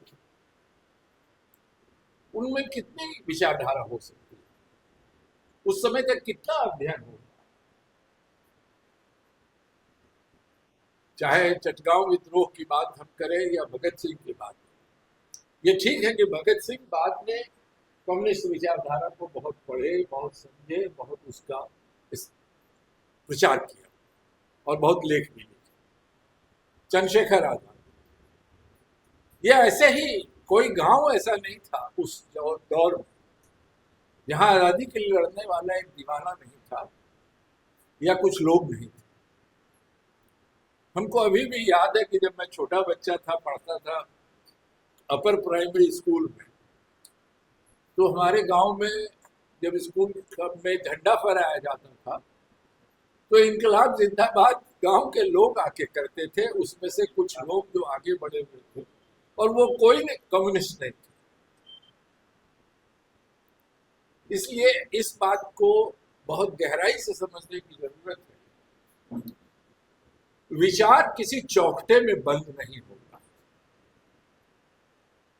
किसी फ्रेमवर्क में विचारों को बांध करके यांत्रिक तरीके से यह सोचना कि ऐसे ही इस देश में स्वतंत्रता हासिल होगी, ऐसे ही इस देश में समाजवाद आएगा, ऐसे ही इस देश में क्रांति होगी, ये समझ बिल्कुल यांत्रिक। अब आप रूस की बात देखिए, रूस जैसे देश में भी क्रांतियां विफल हुई और रूस में क्रांति सफल भी। उन्होंने अपनी कमजोरियों से, अपनी असफलताओं से शिक्षा लेकर ऐसी रणनीति तैयार की कि अंततः उनकी विजय हुई। अब उस समय तो कहा जाता था कि कैपिटलिज्म जब एडवांस कर जाएगा, पूंजीवाद का जो विकास हो जाएगा, तो उसके बाद जो देश पूंजीवाद में अग्रणी है वही क्रांति सबसे पहले होगी। ये एक समझ मोटे तौर पर उस वक्त थी। रूस तो उस समय यूरोप का सबसे पिछड़े देशों में से एक था, जिसमें रूस में क्रांति जारशाही का शासन था, क्रूर सामंत का शासन था। किसान भूखे मरते थे, एक अकाल आता था, एक प्राकृतिक विपदा आती थी और हजारों लाखों लोग मर जाते थे, साइबेरिया की ठंड में मर जाते थे। वैसे देश में रूस में क्रांति सफल हो जाती है कुछ विफलताओं के बाद। चीन का ही उदाहरण लीजिए। चीन में तो कोई मजदूर वर्ग उतना भी नहीं था जितना उस समय इंडिया में डेवलप। इंडिया में ब्रिटिश शासन के चलते यहाँ अहमदाबाद, बंबई की तरफ कपड़ा मिल थे, टेक्सटाइल मजदूरों का यूनियन था, भले ही वो प्रारंभिक अवस्था में था। उतना भी चीन में डेवलप्ड वर्किंग क्लास नहीं था। फिर कैसे चीन में क्रांति हुई और कैसे उतने बड़े शासन से, उतने साम्राज्यवादी हमलों से, सामंतवाद से लड़ते हुए वो आगे बढ़ा और अंततः क्रांति वहां 1949 में सफल हुई। इसलिए कोई एक फार्मूला, एक चौखटे में रह करके हम मार्क्सवाद लेनिनवाद जैसे महत्वपूर्ण विचार, जो दुनिया में सबसे महत्वपूर्ण विचार मेरे समझ से है, उसको नहीं मान सकते और ना ही उसको एक चौखटे में रख करके उसको अपने देश में भी या अपनी जमीन में भी लागू कर सकते।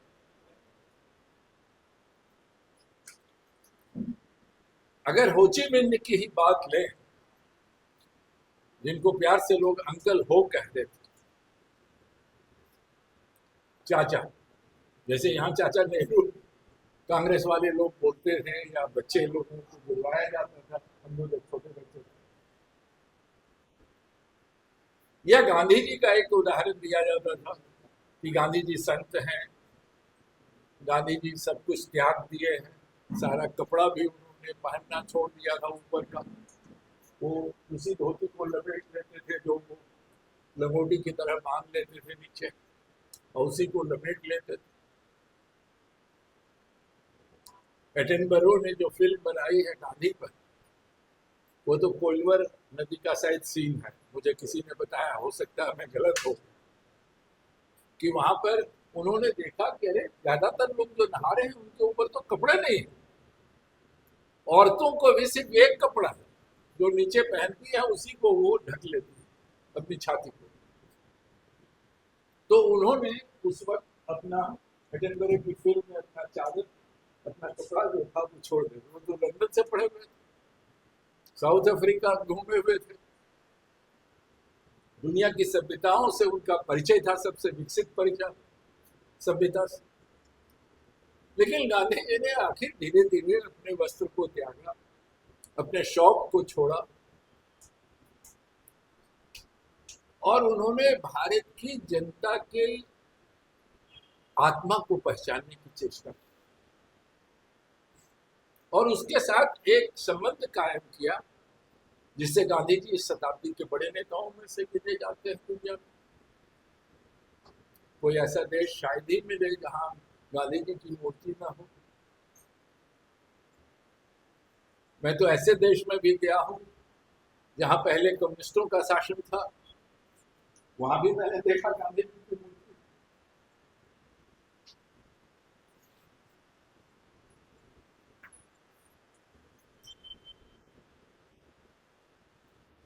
तो दो चीज, सामंतवाद को के खिलाफ, सामंतवाद की पुरानी जर्जर अर्थव्यवस्था के खिलाफ एक मॉडर्न पूंजीवादी व्यवस्था विकसित हुई दुनिया में।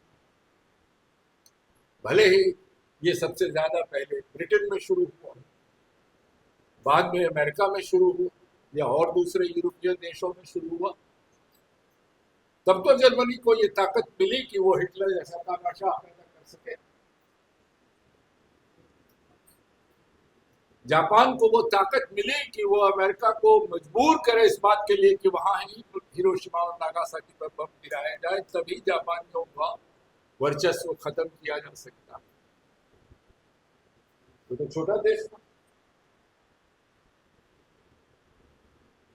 इसलिए पूरी दुनिया को एक चौखटे पे देखना ठीक नहीं। पहले जो प्रथम विश्व युद्ध हुआ या दूसरा विश्व युद्ध हुआ, ये इस बात के लिए हुआ कि हम अपना वर्चस्व कैसे कायम कर सकते। पूंजीवाद की चरम अवस्था है साम्राज्यवाद, और जब साम्राज्यवाद दुनिया में आ गया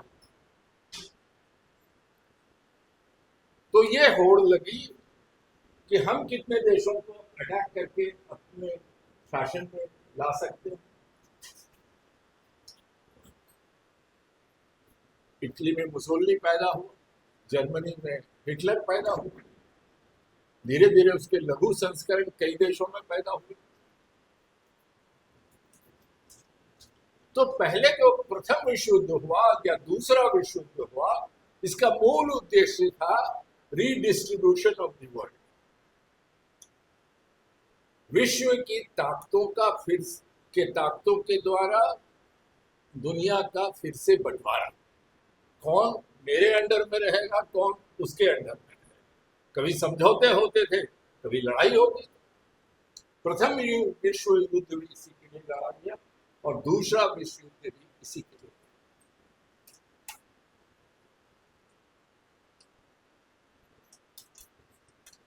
तो इसलिए, लेकिन अब जो सीन सामने आ रहा है आज का कंटेम्पररी वर्ल्ड का, आधुनिक दुनिया का, जिस दुनिया में हम और आप हैं, यहाँ पर क्या कभी हमने सोचा था सपने में कि हम 1947 में आजाद हुए, चीन 1949 में मुक्त हुआ, और चीन दुनिया की सबसे बड़ी आर्थिक ताकत बन जाएगा, जहां तक शस्त्र को छोड़ दीजिए, शस्त्र और नाभिकीय अस्त्रों को छोड़ दीजिए, बमबरसक विमानों को छोड़ दीजिए, औद्योगिक सैन्य गठजोड़ को छोड़ दीजिए, तो चीन से बड़ी आर्थिक ताकत आज दुनिया में कोई नहीं। अमेरिका और इंग्लैंड दोनों जगह जाने का मुझे किसी न किसी कारण से सौभाग्य मिला, तो मैंने वहां देखा कि वहां अगर कोई मोबाइल आपको खरीदनी है या कोई इलेक्ट्रॉनिक सामान खरीदना है तो चाइना बाजार में चलिए, तो वही चीज जो बाजार में आपको 100 पाउंड में या $100 में मिलेगा, वो वहां कम पैसे में मिल जाए। न्यूयॉर्क में भी है, लंदन के भी आसपास है, और दुनिया के हर विकसित यूरोपीय देश। चीन आज इतनी बड़ी आर्थिक ताकत हो गया जिसकी कभी कोई कल्पना नहीं करता था। कोई समझता नहीं था कि जो वहां कोई इंडस्ट्रियल डेवलप्ड वर्किंग क्लास नहीं हुआ था, वहां क्रांति कैसे हुई, और आज तक क्रांति है कैसे सुरक्षित। रूस की क्रांति तो प्रति क्रांति के हवाले उस आग में भेंट चढ़े, लेकिन आज भी रूस में कम्युनिस्ट पार्टी की ताकत बहुत ज्यादा। अगर आज वहां वास्तविक जनतंत्र हो जाए तो कम्युनिस्टों की तादाद इतनी है, और कम्युनिस्ट समर्थक की तादाद इतनी है, क्योंकि संयोग से मुझे मॉस्को जाने का जब मौका मिला था, उस वक्त रूस में प्रति क्रांतिकारी ताकतों के आगे बढ़ने का दौर शुरू हो गया था। गोर्बाचोव प्रेसिडेंट, जहां मैंने सिर्फ एक बात कही डेलीगेशन से, मैं एक छोटे डेलीगेशन में गया था, जहां मैंने सिर्फ इतना ही कहा कि जो मीन्स ऑफ प्रोडक्शन है, उत्पादन के जो साधन हैं और उत्पादन के जो संबंध हैं, इसमें आपका कुछ मिसमैच नजर आ रहा है, नई थ्योरी जो आ रही है। इसका नतीजा हुआ कि डिनर में जो आने वाला था डेलीगेशन का, उधर के डेलीगेशन का लीडर, वो डर के मारे आया नहीं, जिसमें हम लोग की विदाई हो गई। सिर्फ इंटरप्रेटर आया और उसके साथ एक जूनियर बंदा आया। इंटरप्रेटर इसलिए आया कि मैं बगैर ट्रांसलेशन के तो बोल नहीं सकता, और एक जूनियर बंदा आया कि इन लोग को किसी तरह से हवाई जहाज में बिठाओ, इसका आखिरी दिन हो गया, अब चलो। जब मैं उतरा वहां, मुझे पूछा कि कहाँ जाना चाहते, तो मैंने कहा लेनिनग्राद और स्टालिनग्राद। मुझे वहां नहीं ले जाए। गोर्बाचोव के समय में भी प्रतिक्रांति ताकतें पूरी ताकत में नहीं आ गई, लेकिन वो नहीं ले गए हमारे डेलीगेशन को लेनिनग्राद और स्टालिनग्राद।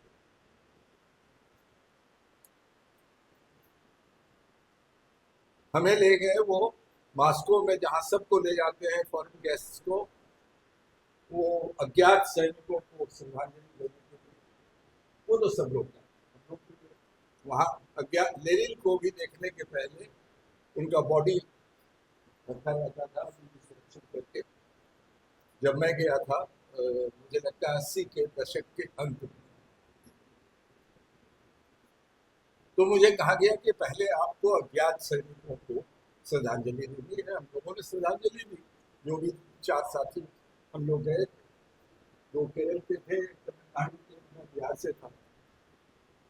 उसके बाद लेनिन के बाद तब जब वो काम खत्म हो गया, तो वहां के प्रोटोकॉल अफसर ने कहा कि नाउ यू कैन गो, मतलब अब आपका काम पूरा हो गया। हमने जिद की कि नहीं।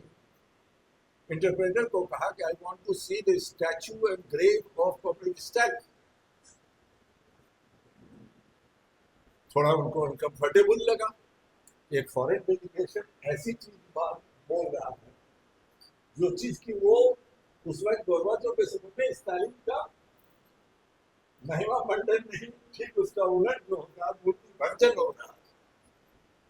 लेकिन हम लोगों ने जिद की, इंडियन डेलीगेशन जो हमारे साथ 3 और साथी थे, कि हम स्टालिन का ग्रेव देखना चाहते हैं, कभी देखना चाहते हैं, उस स्टैचू को देखना चाहते हैं। तब हमें ले जाया गया और हजारों लोगों के बीच एक छोटी सी मूर्ति, एक छोटे से कब्र पर उनकी, ऐसा नहीं था कि वो बिल्कुल एब्सेंट। हम लोगों ने वहां फूल चढ़ाए, चले आए। उन लोगों को बड़ा आश्चर्य हुआ कि इंडियन डेलीगेशन इस तरह का कोई बात क्यों करते। हम तो वहां पर सीखने गए थे, तो समझने गए। हमें चर्च ले जाएगा दिखाने के लिए कि अब चर्च पर लोगों का विश्वास कितना अधिक बढ़ गया। वहाँ 1,000 लोग रहते थे चर्च में, कोई छोटे बच्चे को लिए हुए, कोई अपनी औरत को लिए हुए, कोई अपनी माँ को लिए हुए, कोई अपने बूढ़े पिता को लेकर, तो वहां ले जाएगा।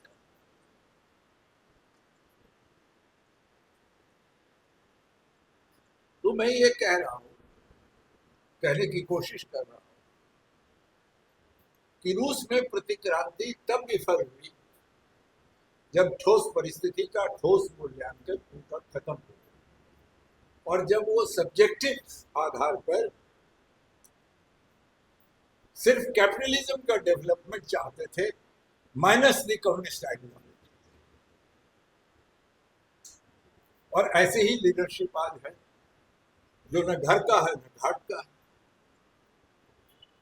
पुतिन को कहां कहां से सैनिक बहाली करता है। मुझे पता चला कि भारत देश के भी कुछ लोग उसकी फौज में शामिल है, जो यूक्रेन से लड़ रहे। तो उन लोगों को किसी तरह से छुड़ाया गया, 1-2 लोग कुछ मारे गए। यानी भाड़े के सैनिक जैसे पुराने जमाने में रिक्रूट किए जाते थे आर्मी में लड़ने के लिए, उस तरह से। तो क्रांति के समझ सही होनी चाहिए, क्रांति का उद्देश्य साफ होना चाहिए, ठोस परिस्थिति का ठोस मूल्यांकन होना चाहिए और सही रणनीति होनी चाहिए। बिना सही रणनीति के क्रांति को सफल नहीं बनाया जा सकता। ये तो बेसिक बात है। ये तो अगर हम कम्युनिस्ट लेनिन को पढ़ें या उनकी जीवनी और रूस के डेवलपमेंट को देखें, चीन की में माओ से तुंग की जीवनी पढ़ें और वहां के डेवलपमेंट को देखें, तो हमें समझ में आएगा कि किसानों को कैसे ऑर्गेनाइज होकर जो दिन में खेतों में काम कर रहे थे, वही जब जरूरत पड़ता था तो सैनिक बन करके लड़ाई भी करते थे। वियतनाम को भी इस दौर से गुजरना पड़ा और उसको अपनी ऐसी रणनीति बनानी पड़ी। हो ची मिन्ह ने फ्रांस से सीखा शुरुआती दौर में और बाद में रूस की क्रांति से सीखा। वो कम्युनिस्ट इंटरनेशनल में भी 2 बार भाग लेने का मौका मिला, किसी में वो खुद, किसी में डेलीगेशन के माध्यम से जाते।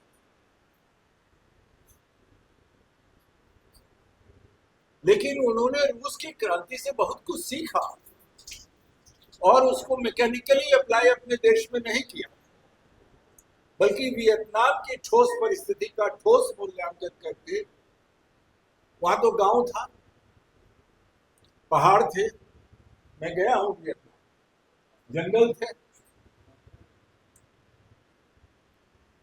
बहुत से लोग वेस्टर्न ऑब्जर्वर्स या रिसर्च करने वाले बताते हैं कि इसी के चलते अमेरिका वहां हार गया। नहीं, सिर्फ यही बात नहीं थी। क्रांति की दृढ़ इच्छा शक्ति थी और इसको उन्होंने देश की स्वाधीनता, समाज की समानता और अपने समाज की समृद्धि से जोड़ दिया।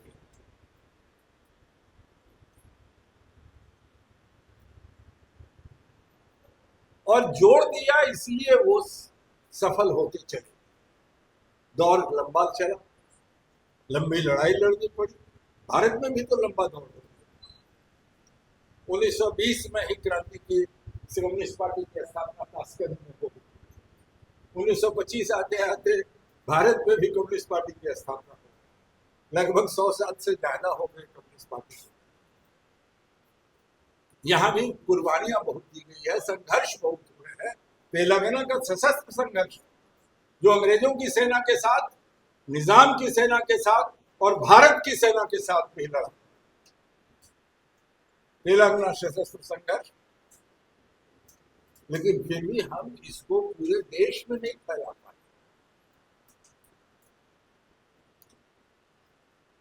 हम यांत्रिक तरीके से मार्क्सवाद लेनिनवाद, राम का नाम जपने से भगवान के नजदीक हम नहीं हो जाए। मार्क्सवाद लेनिनवाद का सिद्धांत आध्यात्म पर आधारित, धर्म पर आधारित नहीं, यह विज्ञान पर आधारित है। यह समाज के ठोस विश्लेषण का, ठोस परिस्थिति के ठोस मूल्यांकन पर आधारित। इसलिए क्रांति की रणनीति, आज देखिए पिछले साल हम लोग जो वियतनाम वाला कार्यक्रम किए तो लोग भी कम थे और बातचीत भी कम थी। आज अभी तक 3 ही वक्ता बोले हैं, लगभग 1.5 घंटे तक मीटिंग हो गई है। तो आप समझ सकते हैं लोगों के पास काफ़ी बातचीत है। हम लोग 2 साल से, पिछले साल भी वियतनाम 19 मई को पड़ता है, लेकिन आज रविवार की वजह से हम लोगों ने कार्यक्रम किया। लगभग आज से 66 में एक सत्यजीत रे की फिल्म आई, इसका नाम था प्रतिद्वंदी। तो एक नया नौजवान है, बेरोजगार है, तो उसका इंटरव्यू देने जाता है। तो इंटरव्यूअर पूछता है उससे कि तुम बताओ इस दशक की सबसे बड़ी घटना क्या है। तो कहता है कि वियतनाम का विजय फ्रांस में। तो कहता है क्यों? अभी चांद पर आदमी लैंड किया है, वो ज्यादा बड़ी घटना नहीं है कि कोई छोटा मुल्क अमेरिका को हरा जाए, ये बड़ी घटना है। तो बड़ा दिलचस्प जवाब देता है।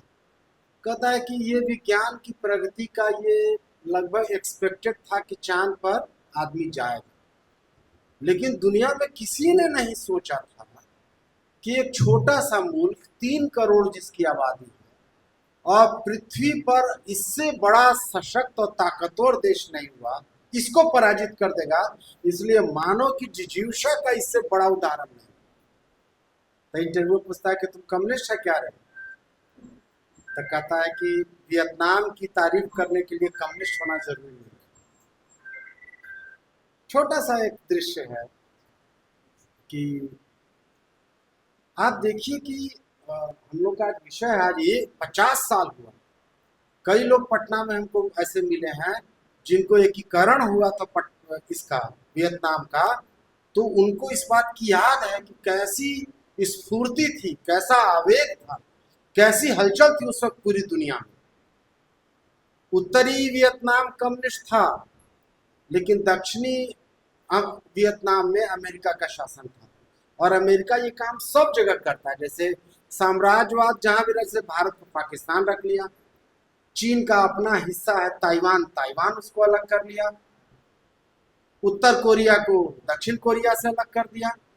अगर वियतनाम का एकीकरण नहीं होता तो वही उत्तर और दक्षिण कोरिया वाली जो स्थिति है वो पूरा एक सैन्य अड्डा बन गया होता। और ठीक कहा रोशन जी ने, 17th जो पैरेलल है जो अलग कर दिया, और पूरा ये जो इलाका है साउथ ईस्ट एशिया का, एशिया का, ये और ज्यादा हलचल भरा होता, ज्यादा ये अस्थिर होता।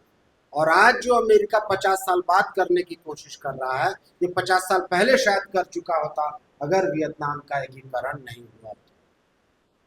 सबसे जो बड़ी बात लगती है वियतनाम की, वियतनाम फ्रेंच कॉलोनी बना 1885 में।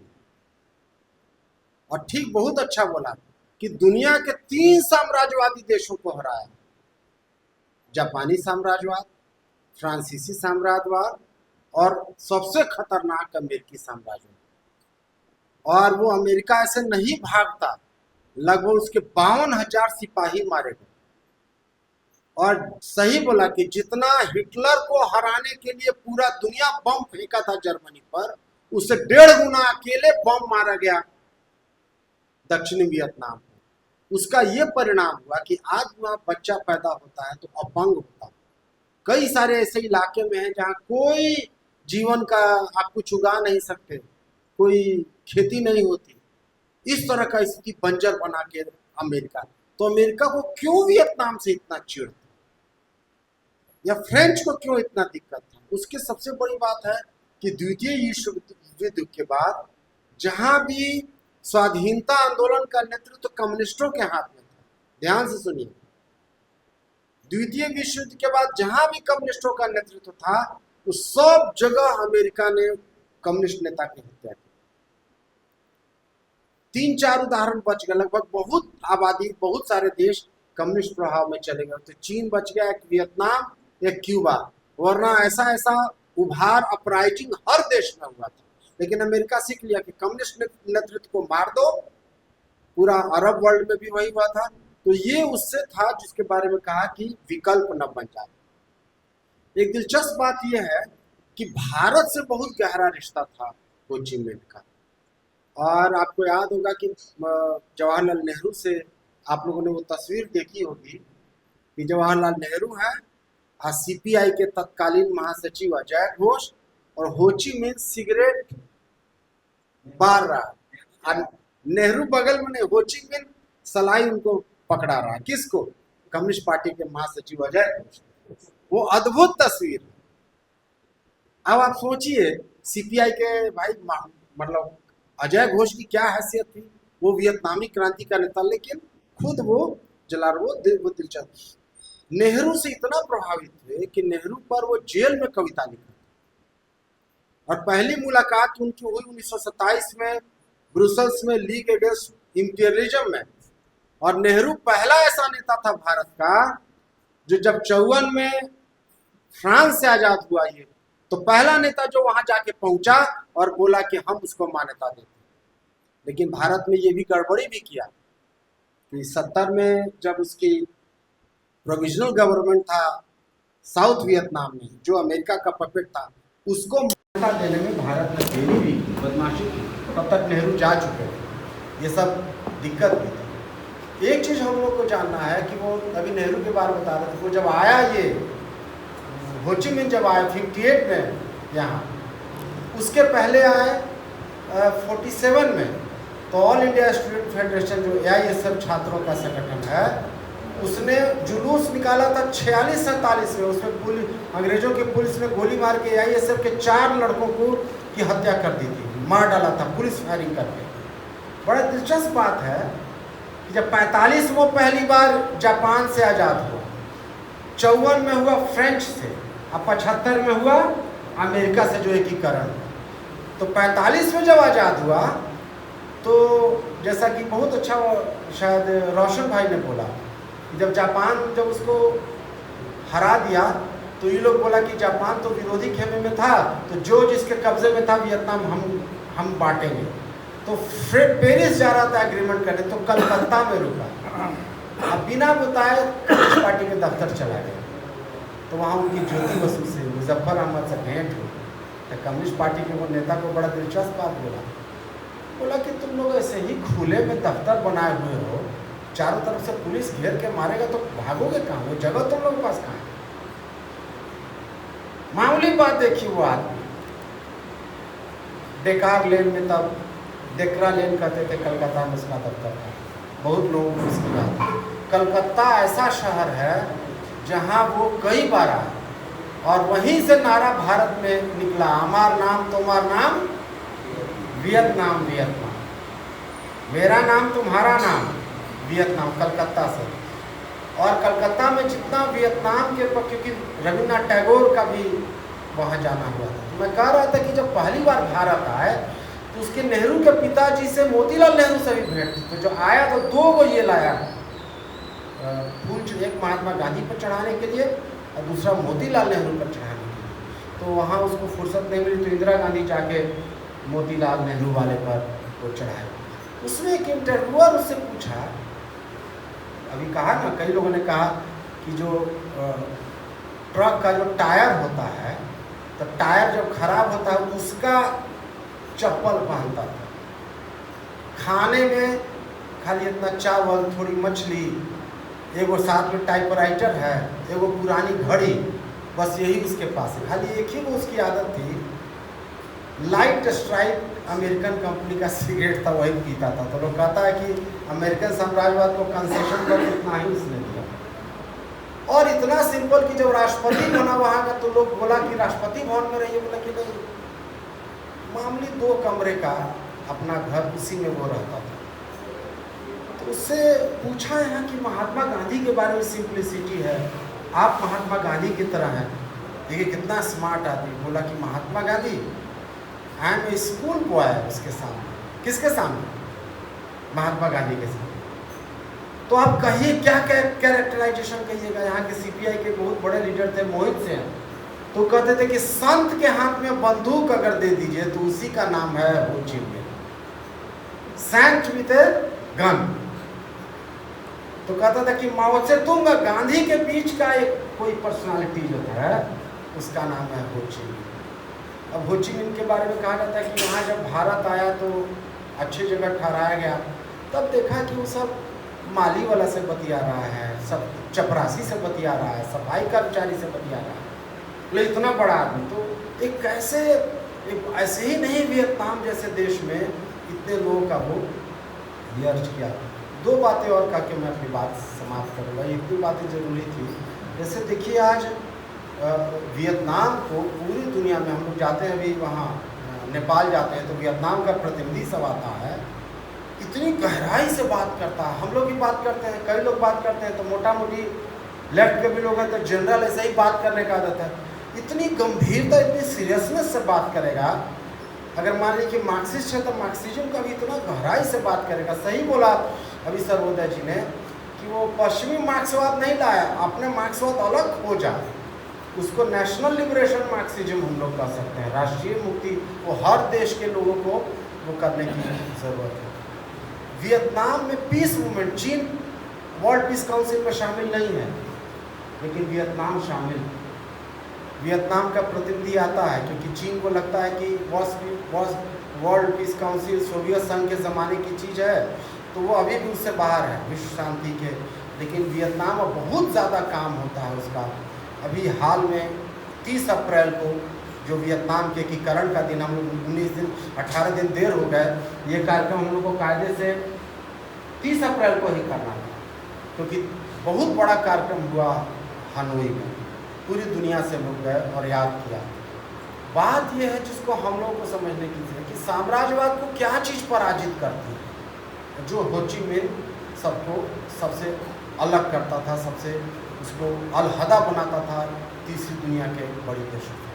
तो पहली चीज़ कि जनता से जुड़ाव, जनता से जुड़ाव का ये हालत था उसका कि छोटा छोटा बच्चा है 8वां 9वां का, वो उसके लिए कुरियर का काम करता था कि बताओ देखो अमेरिकन फौज कहाँ है, फ्रांसीसी लोग कहाँ हैं। जब जिनेवा एकॉर्ड हुआ, जिसके बारे में लगता है रोशन जी और राजीव 54 में, देखिए क्या होता है, पेंच विश्व राजनीति का क्या प्रभाव होता है। हो ची मिन का नहीं मन था, वियतनाम को उसी वक्त बांट दिया था। उत्तरी अमेरिका में कम्युनिस्ट रहेगा, साउथ में दक्षिणी वियतनाम में कोई दूसरी सरकार रहेगी, और था कि 2 साल के बाद चुनाव होना है। तो नहीं मन था हो ची मिन का कि अलग नहीं हो। तो चाउ एन लाई जो अमेरिकन राष्ट्रपति है, चीन का जो प्रधानमंत्री था, वो समझाया कि क्यों उत्तरी अमेरिका में अगर लेने की जिद करोगे तो अमेरिका से डायरेक्ट कन्फ्रंटेशन होगा, तुरंत लड़ाई होगी। आप अभी जापान से लड़े हो, 10 साल से लड़ो, कितना दिन लड़ोगे। तो उसको मन नहीं था, बहुत बेचारा। और भारत ही चेयरमैन था उस वक्त का 54 का जिनेवा एकॉर्ड का। ये बात समझना जरूरी इसलिए है, पूरी दुनिया के लोगों ने दबाव डाल के हो ची मिन पर कराया। बोला कि नहीं, हमको एकदम इच्छा नहीं है, लेकिन वही हुआ। हो ची मिन का मूल्यांकन सही था।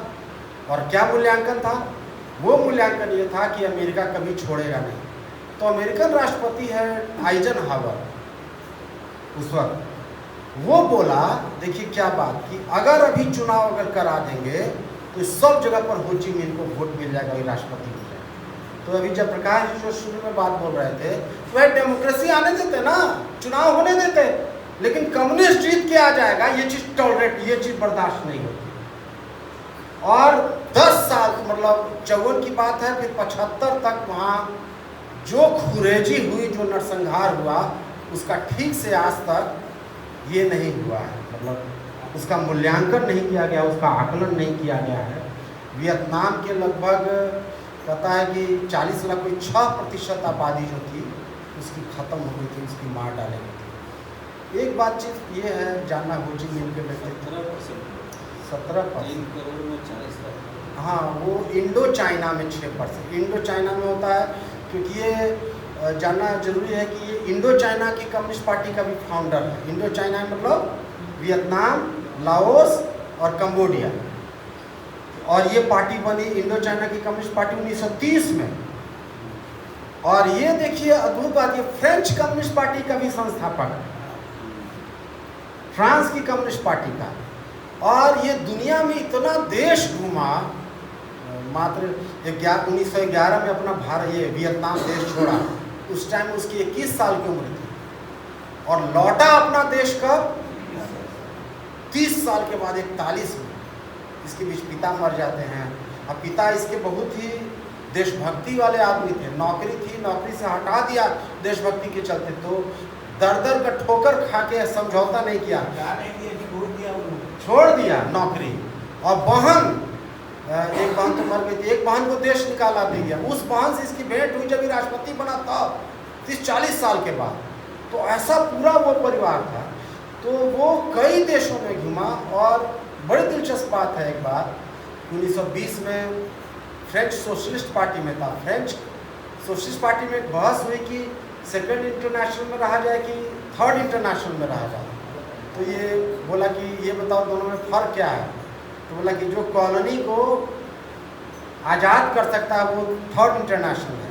तो फ्रेंच कम्युनिस्ट पार्टी का बहुत कम लोग जानते हैं कि जो कम्युनिस्ट इंटरनेशनल का जो ईस्टर्न ब्यूरो था, पूर्वी देशों का जो प्रभाग था उसका सदर्न ब्यूरो था, और इंडो चाइना के प्रमुख था पीजेंट इंटरनेशनल जो हुआ उसका भी वो हेड था।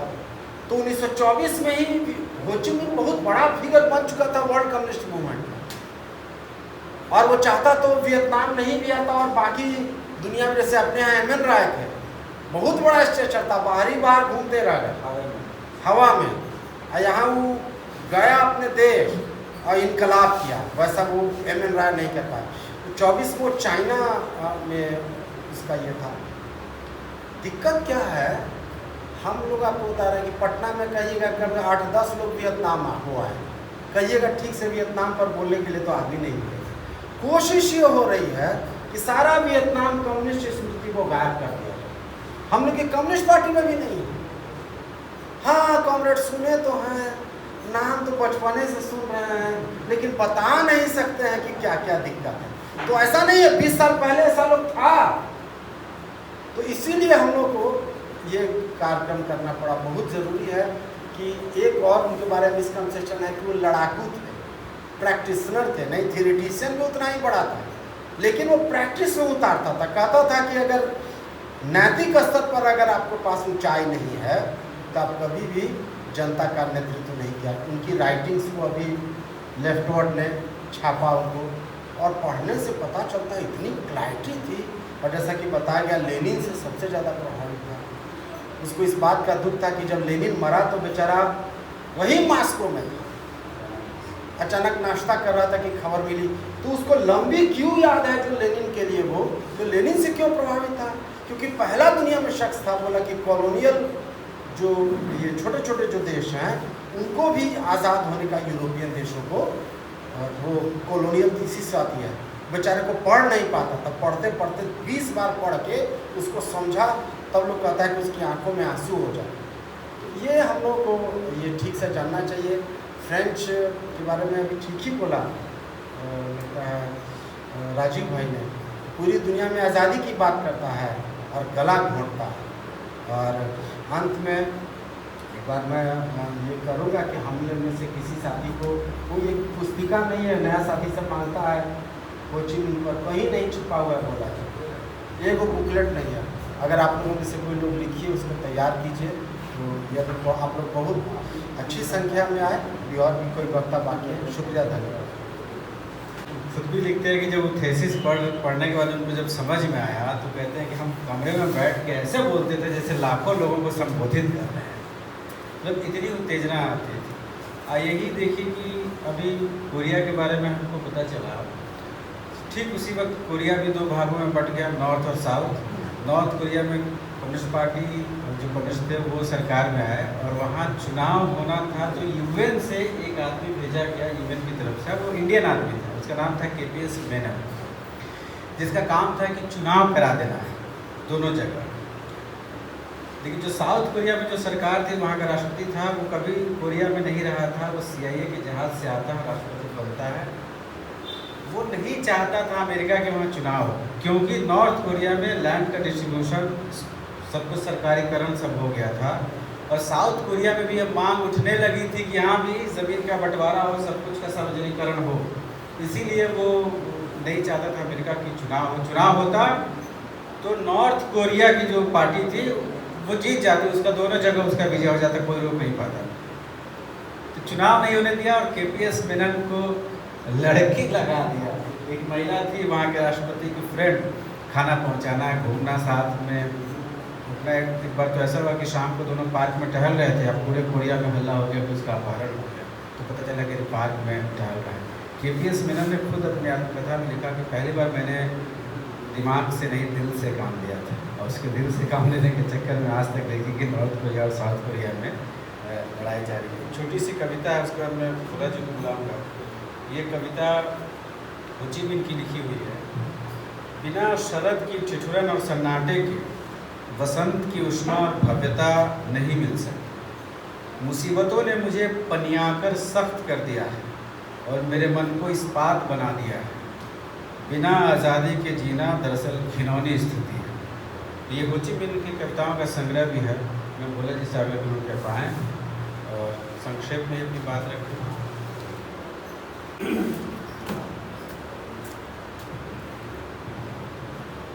मंच पर बैठे साथीगण, उपस्थित साथी, हो ची मिन्ह का जन्म जो है 19 मई, हम लोग आज रविवार है इसलिए बैठ कर जो हो ची मिन्ह हर तरह से प्रभावित करते हैं।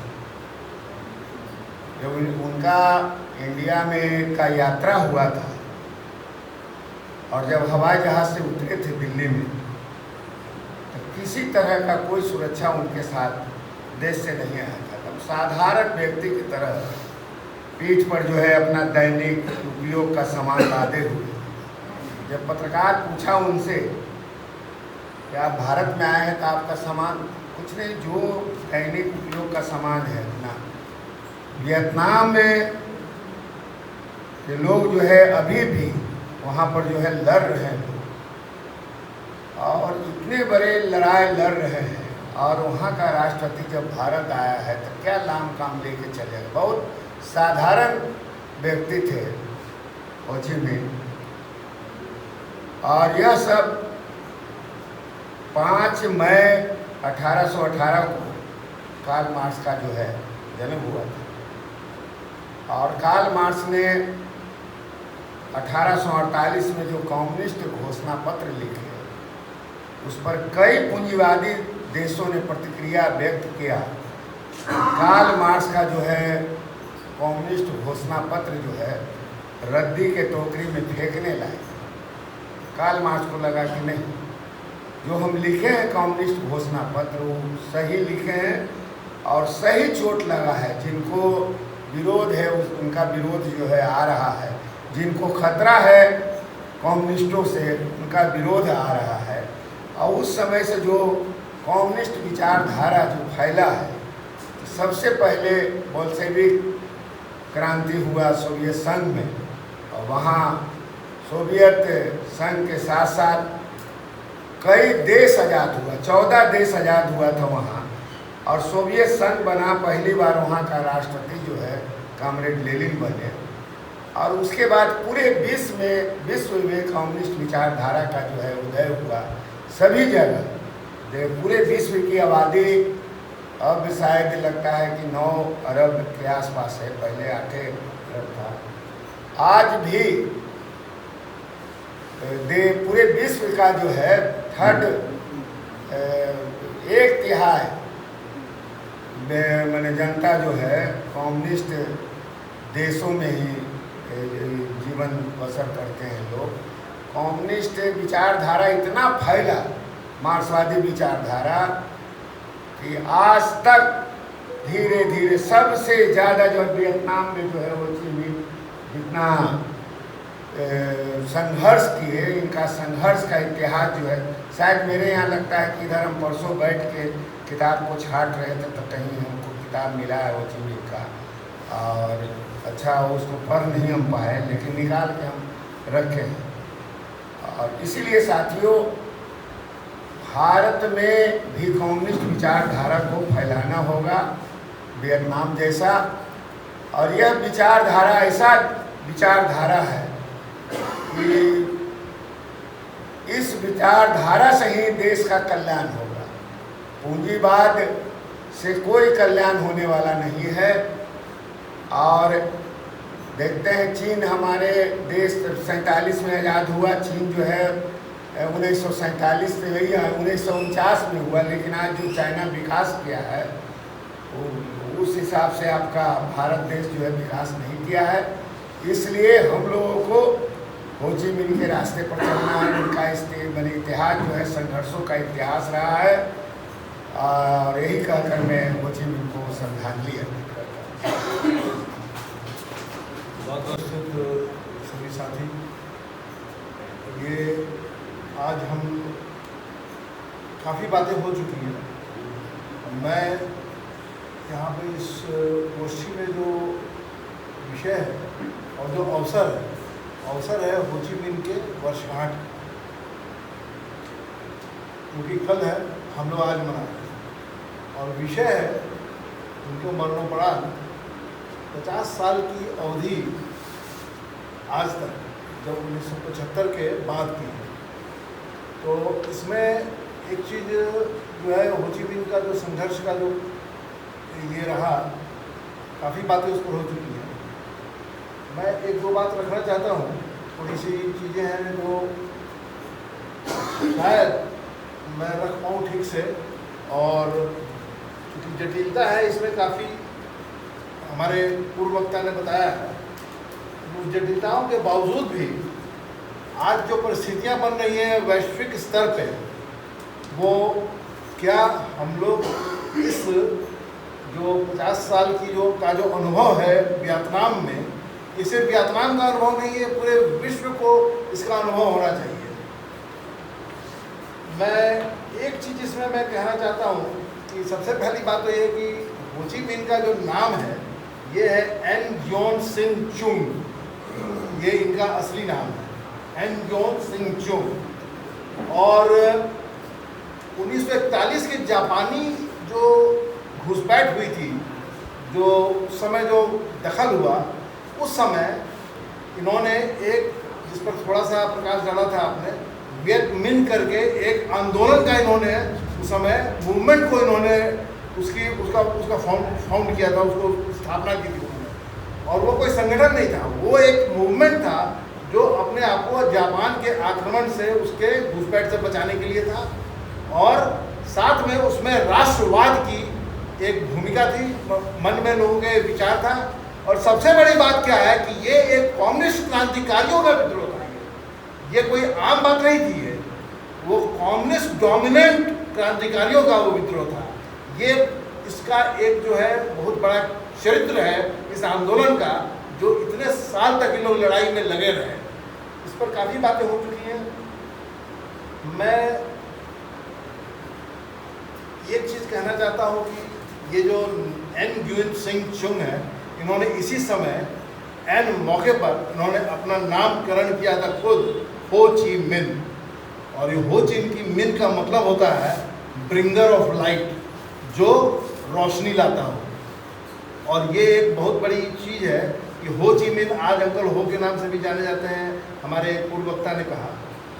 लेकिन एक चीज़ जो है ये समझना होगा, ये जो द्वितीय विश्व युद्ध में जब वियतनाम का मोनार्क जब गिरा, धराशायी हुआ, ये 1949 की बात है।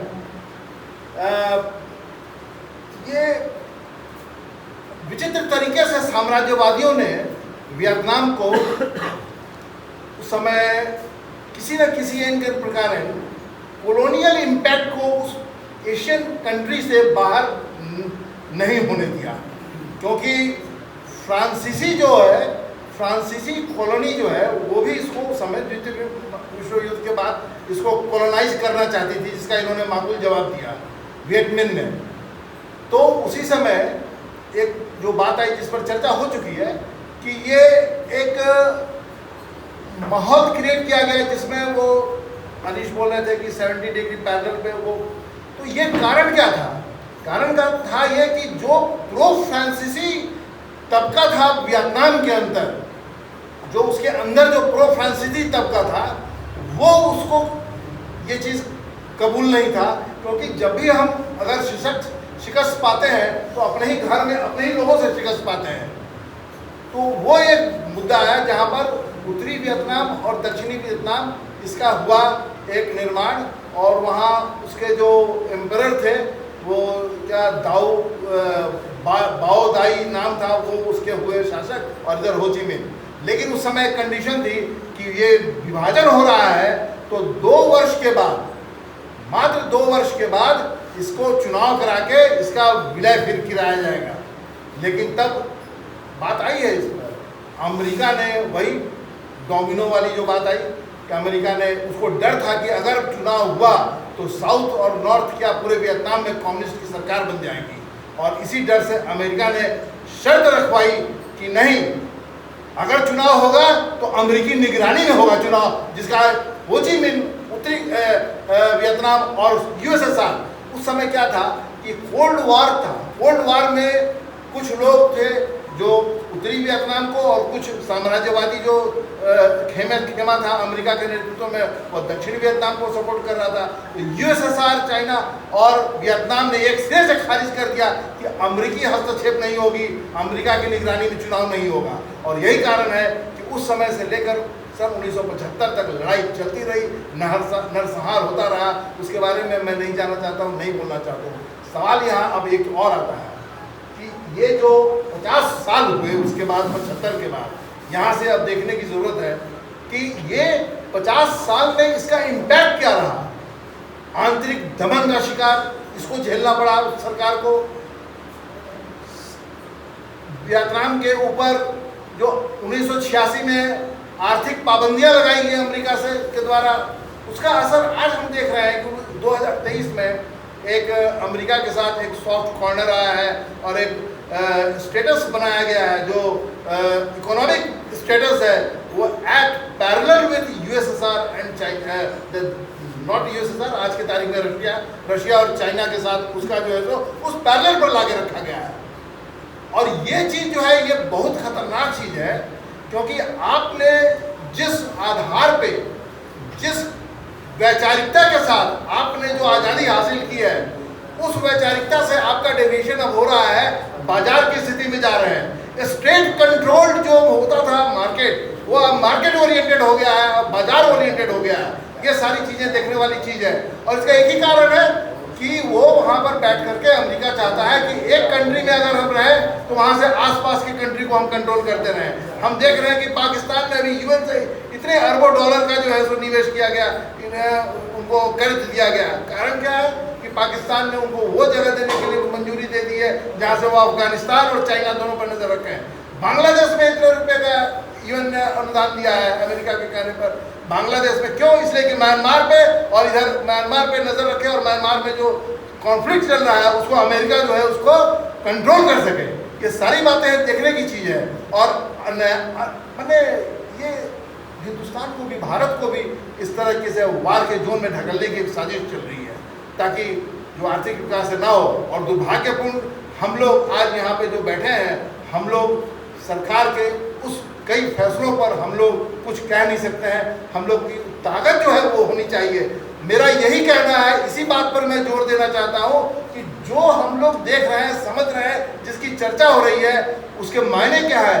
क्या हम पटना में अपने तौर तरीके से, अपनी शैली में, अपने रिसोर्सेज के आधार पे क्या हम इन चीज़ों को लेकर के लोगों के बीच में जा सकते हैं या नहीं जा सकते? ये एक सवाल है। और ये सवाल मैं छोड़े जा रहा हूँ आपको कि इस गोष्ठी में कि आने वाले दिनों में हो ची मिन पर फिर कार्यक्रम होगा और उस दिन फिर ये बात उठेगी कहीं कि उस दिन भी मैं फिर ये सवाल छोड़ रहा हूँ क्या।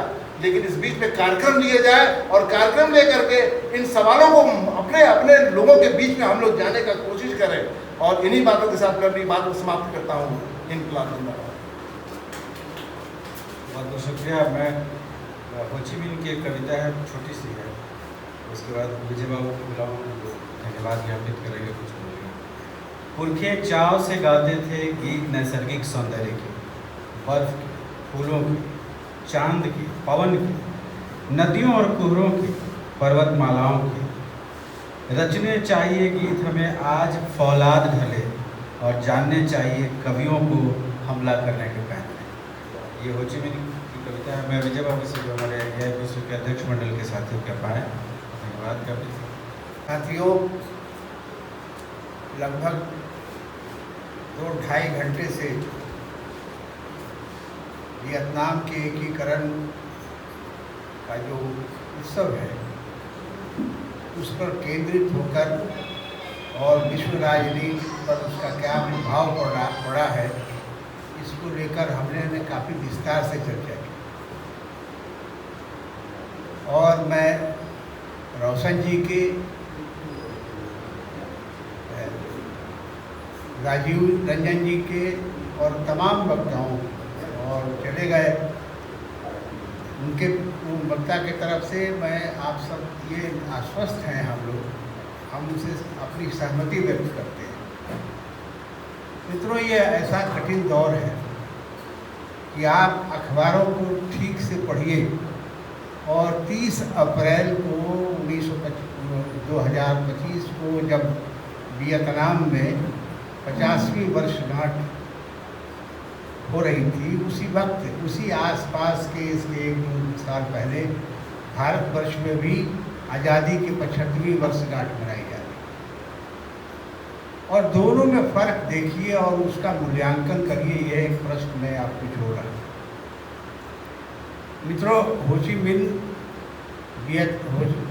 जब भी हम वियतनाम का नाम लेते हैं तो हो ची मिन उसके पर्याय हैं। ये हो ची मिन को हम पर्याय मान सकते हैं और ऐसी कई घटनाएं हैं। और फरवरी 1958 में जब भारतवर्ष आए थे तो उसमें पंडित नेहरू